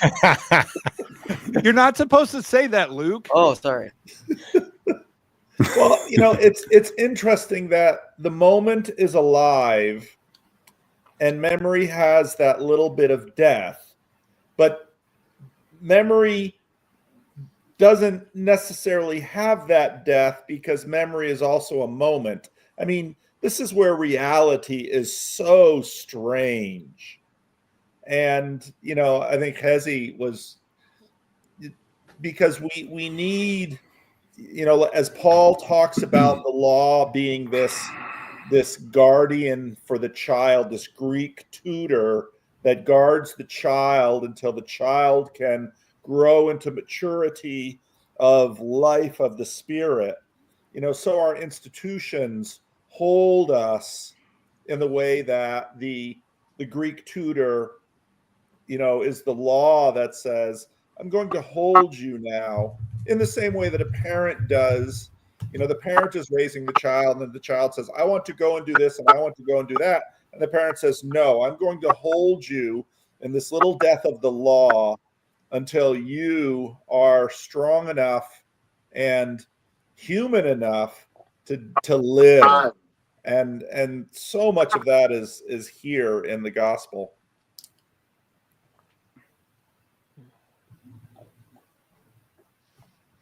I think that's what I mean. These are, this is the pool though. Like Kezi was saying, is like Paul is in that pool here in the digital realm with Sam, and with Kezi and with so many. We are all actually doing the aspect of it that we couldn't do, 10 years ago. That it is actually happening. But when we look at the problem, say on like a mass, if it is, a problem like on a massive scale of West or United States or whatever, church, evangelicalism, whatnot, there probably is just a vast amount of complicated relationships to the institutions and to the confessions and all those types of things. I'll give this example. So my brother is about to have a kid in the Presbyterian church, and my sister married a Presbyterian minister. And these are the first two kids in my family that are getting baptized as infants. I was raised Baptist and charismatic. So and And so that's a big deal. That's a huge change. My mother's family had 6 children. They all only two families of grandkids are still Southern Baptist. And some of that's not Christian, some of the other, just different places or whatnot. But that's, and what happens even in my small community, where when I was growing up and my friend who was Church of Christ, like his parents probably would have believed that we were going to hell, but like now, does he believe that? No, he goes to like an evangelical church. Like these things are just happening. They're just happening. There is a pluralism happening. The question, and then you have the 20-year-olds that are now as angsty and young and restless and trad instead of reformed, that they're wrestling again. They're wrestling again with the exclusivity questions and they're just going deeper, and they have YouTube and now ChatGPT to do things that we couldn't do in our 20s. These things, the conversation gets more complex. And so then I just think that at some point we will continue to just have to rest in the tension of a lot of more tension. And hopefully that the institutions that already exist can still just continually learn how, as we're doing here, how to hold more tension within them. That's just gonna happen. I don't know, because the cat's out of the bag and whatnot.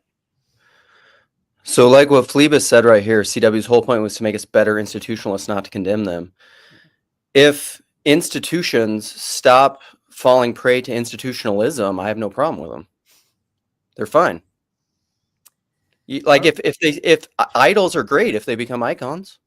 What's interesting? So the specifics of the Presbyterian church, like our pastor that we just hired for our little home churches, we will now be an official church, a part of ECO, Evangelical Covenant Order of Presbyterians, which broke off from the PCA about a decade ago.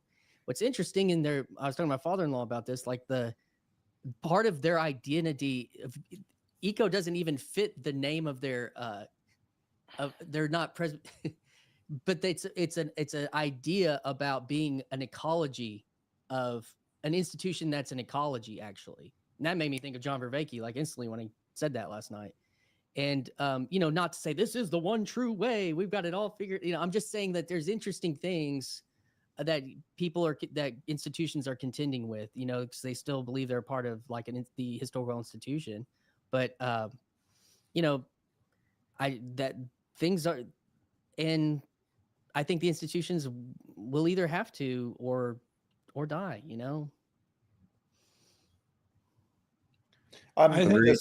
This article I'm reading right now, it's so fascinating. So many of us are gonna.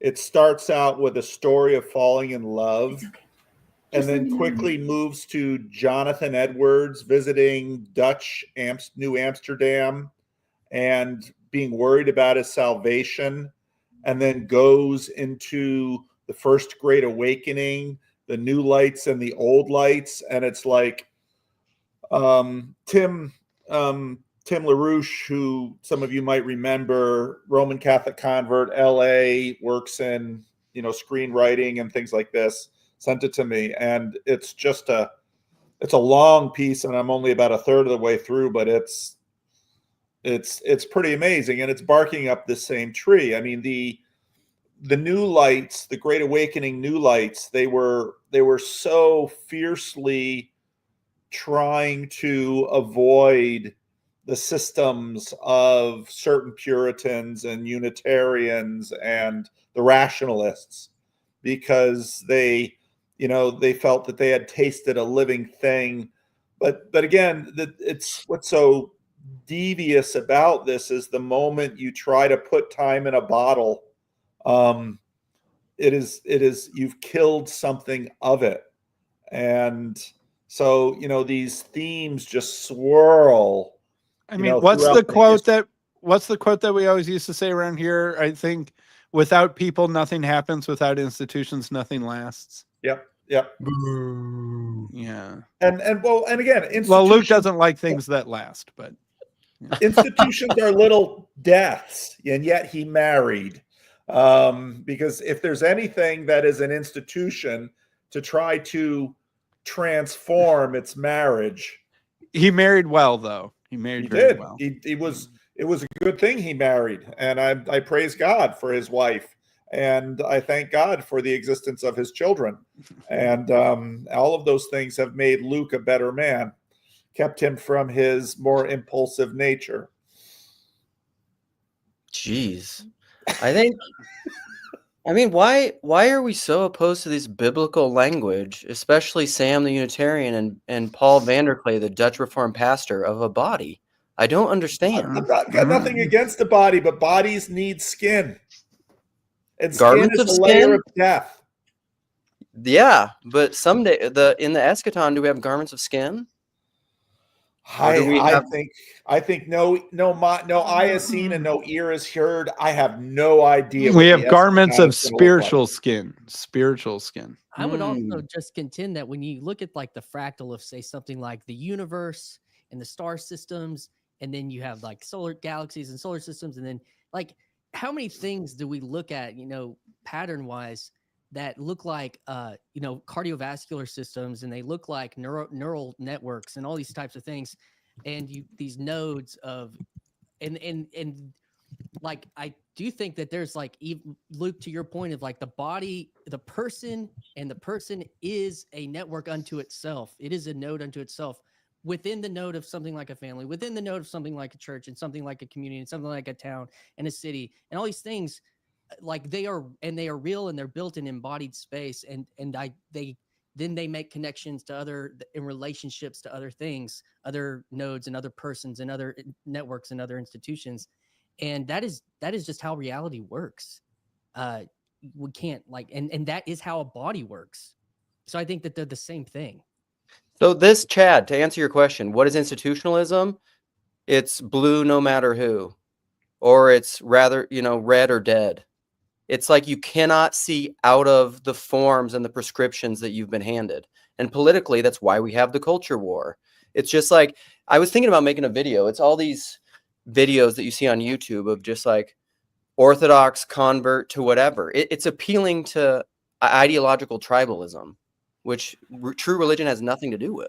Well, so I'm working on like early stages of a video that I'm going to make for Vervaeke and Peugeot, where I'm going to settle their dispute about angels. Because basically every time Peugeot and Vervaeke talk, they end up arguing about, hyper objects or subtle bodies or angels or whatever, intermediary spiritual beings, and the ontological status and nature of those sorts of things. So I'm going to solve their dispute by making a video where I feel like I help them see each other. And then the goal is to invite them on my channel. And they are now contractually obligated to do promotional events for the conference. So I've got a signature around their neck that they can't, they have to come on my channel now to talk about that.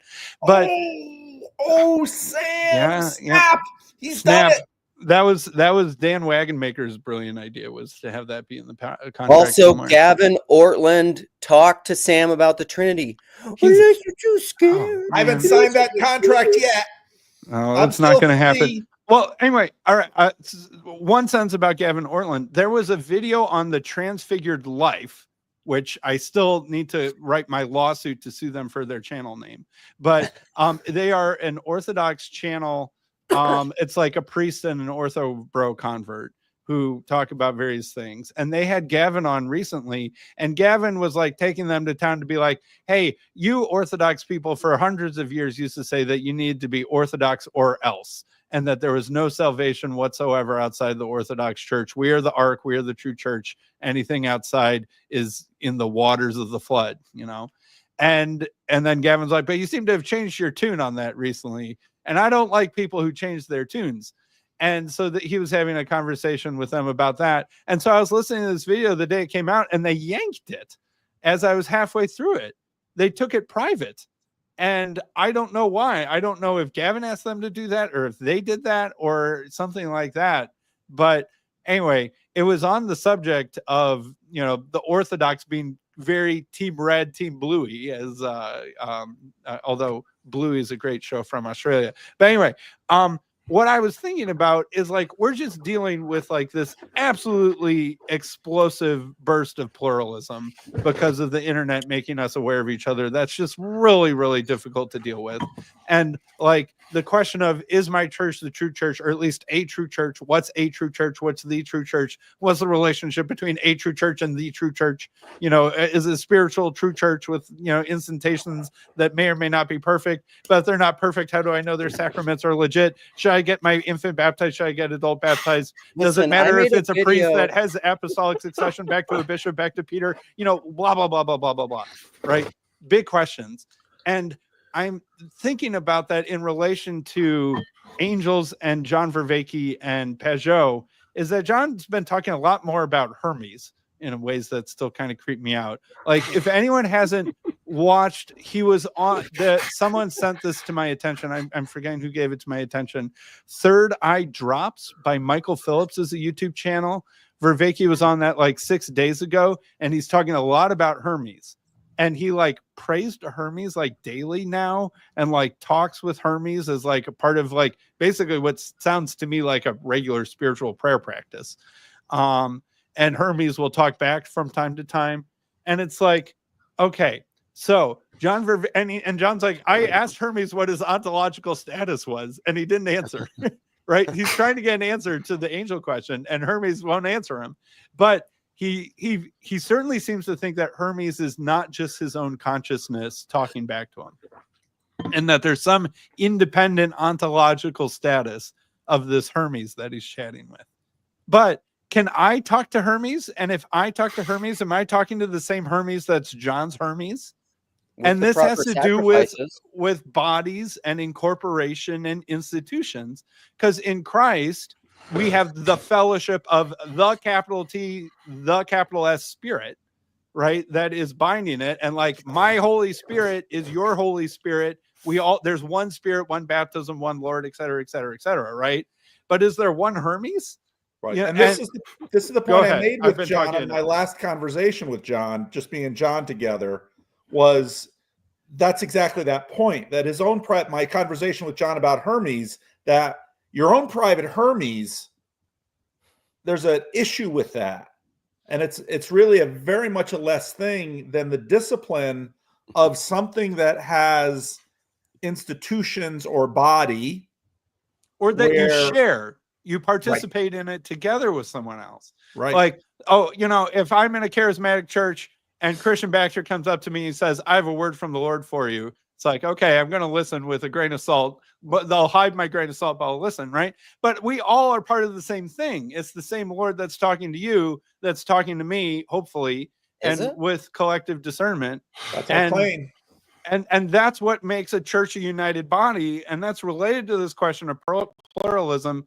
And John Vervaeke always seems to want something that doesn't bind him to other people in the tight sort of relationship that a church does, and doesn't bind him in a subservient position to something higher than him. I wonder why he's hesitant to put himself in that place. Yeah, okay, right. I mean, join the club, John Vervaeke. How many people here had a traumatic upbringing in fundamentalist Christianity?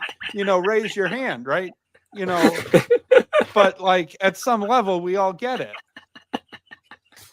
Also, I want to make an administrative comment. Dan, at least put these awesome, funny, and insightful comments in the public chat so I can highlight them. You're just putting them all in the private chat. I didn't realize it was a private chat. I'm sorry. I thought I was politely not interrupting, but kind of nudging things along. Yeah. Do that in the public chat. Do not, I mean, I love exclusive groups where only the good things happen to like the inner ring, but you can make it public. Here's the thing, though. If I open up YouTube in the public chat, I get this weird feedback thing. I get an infinite regress of. So you should have access to comments in there. There should be like a tab for private at the top. Yeah. All right. I'm going to test drive that baby. Please go on. Yeah, buddy. Here we go. Okay. I'm going to keep listening, but I gotta make a transition. Okay. Yeah. Well, you heard it here first. Paul's transitioning. Luke F. Welcome. I'm back. You're back. You look like you had a construction project going on there on the farm homestead. Yeah, this is the shed, my outdoor office. We put this in the backyard once we found out we were having a second set of twins. And I thought I was overly ambitious. I thought that before the twins came, I'd be able to drywall. And You have a second set of twins coming? yes, that is why I've not been very active in the corner recently. Understandably. Yeah, That'll do it. so yeah, 2 sets of twin boys. The oldest ones are 3. They'll be 4 in April. The babies were born back in June, so they're 7 months old. All boys, fraternal twins. Our house is insane. I don't get a lot of sleep. But anyway, I kind of had a rough morning and was, doing office work, pulled up YouTube, and you guys were having a live stream. So I thought I'd join and see your beautiful faces. Great to see you, C-Backs, and Luke and Sam. I don't know if we've interacted much, Sam, but no, I've seen you around before. But congrats on your second set of twins. My goodness. Yeah. Sam likes to dip his toe into TLC occasionally when he's not seeking this high status of Christian YouTube. I'm just kidding, Sam. That was a mean TLC. That comment. was mean. I'm sorry. I apologize. I publicly repent. And nice to meet you too, C Money and Dan. I don't think we've been on the stream together. So hey guys. Hey, sorry, I'm having some tech issues. Can you hear me? Oh, shit. Yeah, I can hear you. Yeah, but I just thought I'd bring this up. I kind of get a sense of where this conversation is going, and I feel like the boundaries between denominations has always been tricky for me to navigate. I mean, we're still here at this non-denominational evangelical church in Northwest Arkansas. But then, this morning I prayed my liturgy of the hours and have my rosary, and I'm in this very, very strange liminal space. That I was thinking about it this morning. So much of it is about finding meaning, and just that evangelical tradition for me, because I grew up in it, has been a little hollowed out, but it's still so much of the dominant, Christian space in Arkansas. C-Backs knows this. And anyway, I feel like it's all weird. There's a lot more to it if you dig back in history. I think perhaps one of evangelicalism's greatest sins against itself is forgetting a lot of its own history. There is, like what Paul was talking about in that Great Awakening stuff. There's a lot that has happened and a lot there. It just sort of lobotomized itself. It has. And if the people you're, in fellowship with in your local congregation, if they don't know that history doesn't exist. Yeah. Like, it's there, but it's not like, I mean, there are some, I guess, like some Protestants I've talked with, like there's a pastor at a local Baptist church who's very well educated, and we can talk about, goodness, truth, and beauty, and talk about books and talk about the Eucharist and whatever. And he's a Baptist, so it's fine. But I'm just saying, most of the evangelical Christians I interact with, like, that history was forgotten maybe a generation ago. They have no connection to it. So I agree, it's there, but what can I grab onto? And at least I can grab onto, the Word on Fire, Liturgy of the Hours booklet, and so what I think the hours multiple times a day, and that's something. I think this is a great question. I've been thinking about, in a sense, I think what Paul's getting at with metagelical, and what I see as this emergent TLC internet scenius future is the unity of sincerity, authenticity, and prophilicity.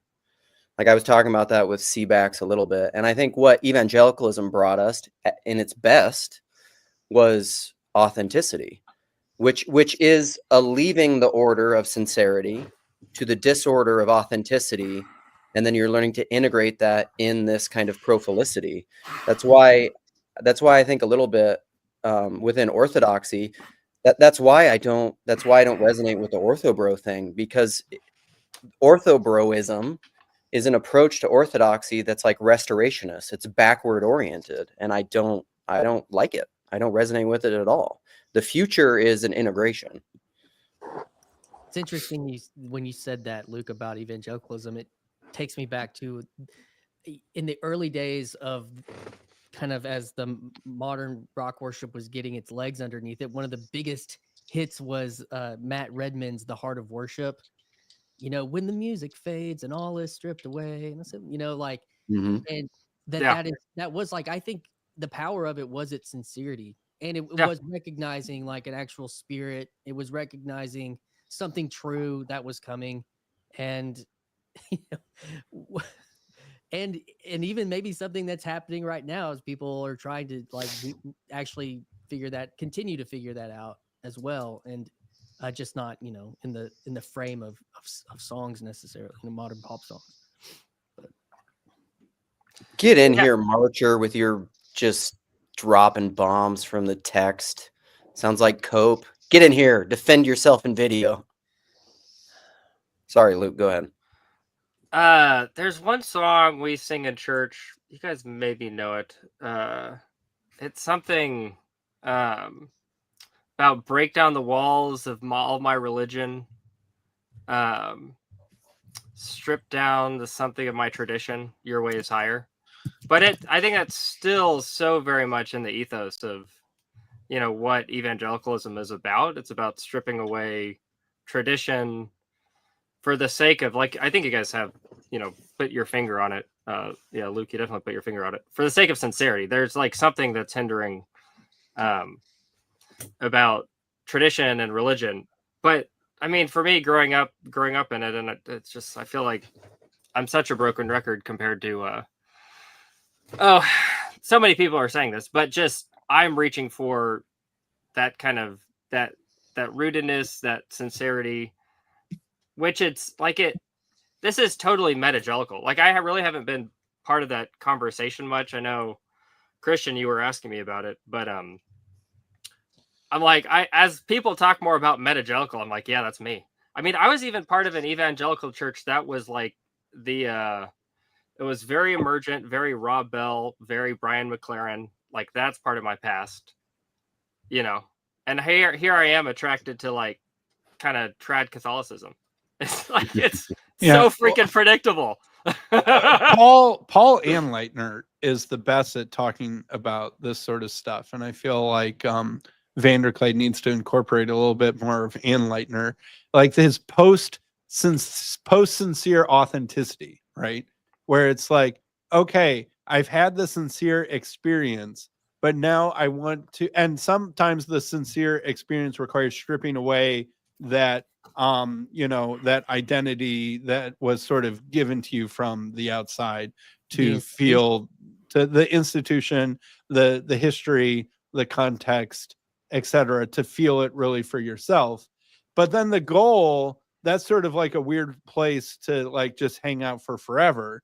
Like, the goal is to be having that, you know, really strong emotional personal experience in the context where it's supposed to be shared with other people, and where you're feeling that you are the thing that you're being, you know, like at the same time or something like that.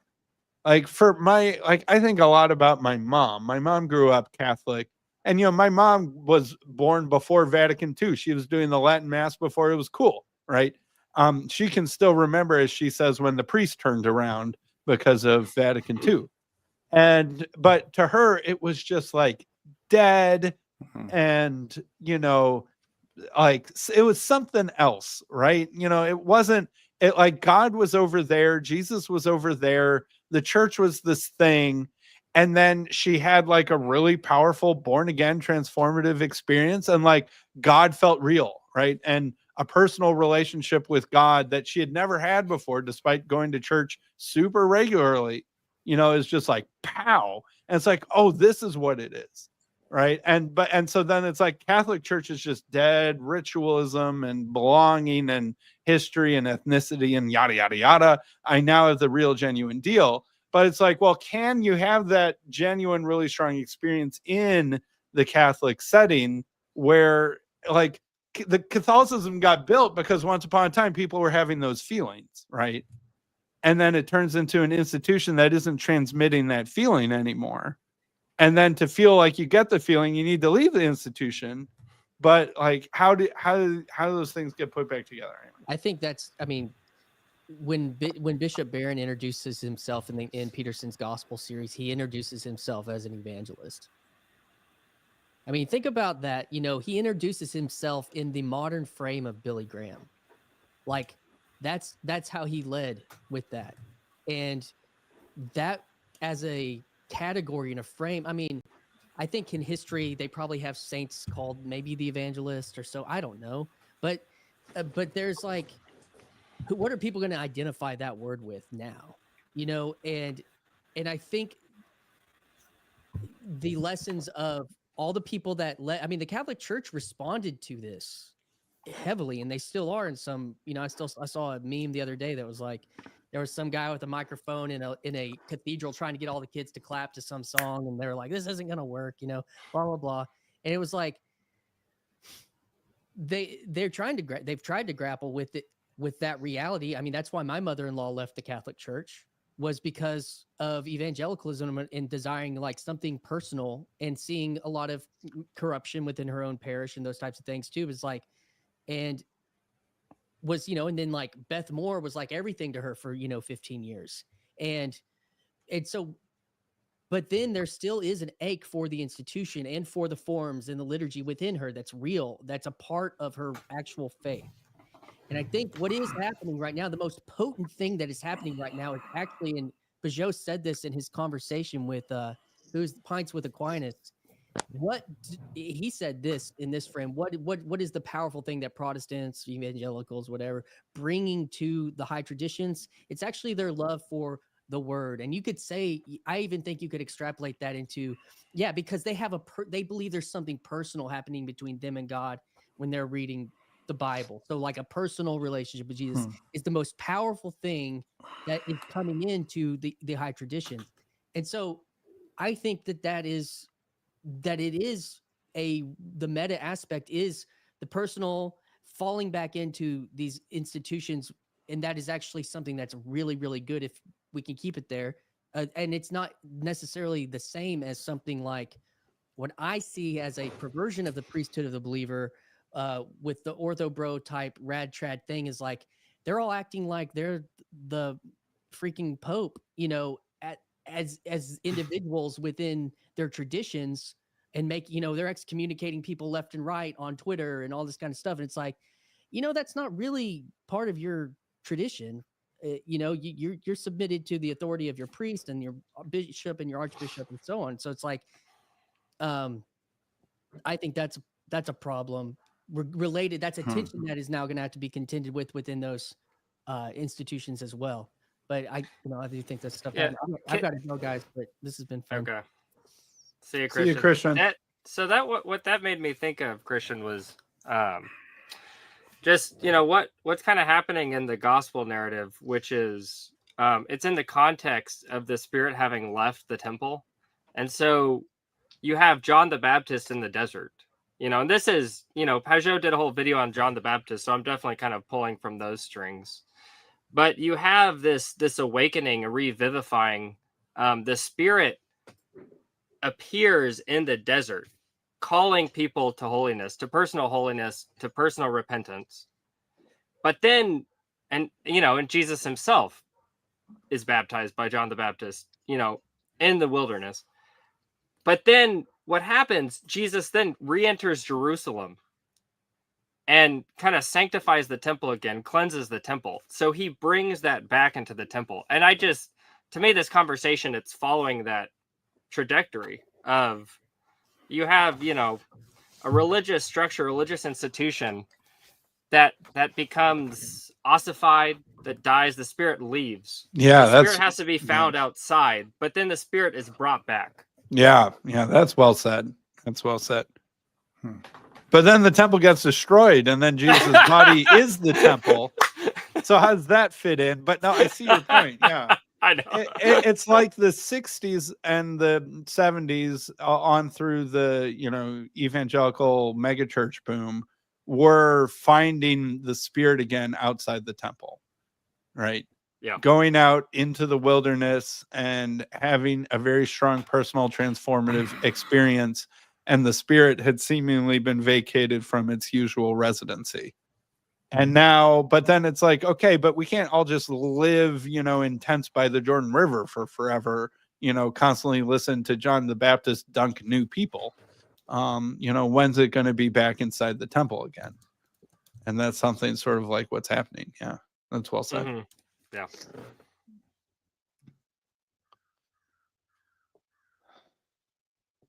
Everyone fits in the house of Wu. All right. Well, I should probably do some actual work.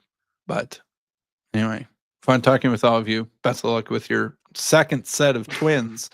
Oh my Send goodness. prayers. All right. Bye. Thanks. All right. Well, I might hop off. I don't know. All right, kids, let's wrap it up. Final words. No final words. Dan, do you have something? I have something I could say, but I've been talking a lot. Dan, do you have something? You're muted.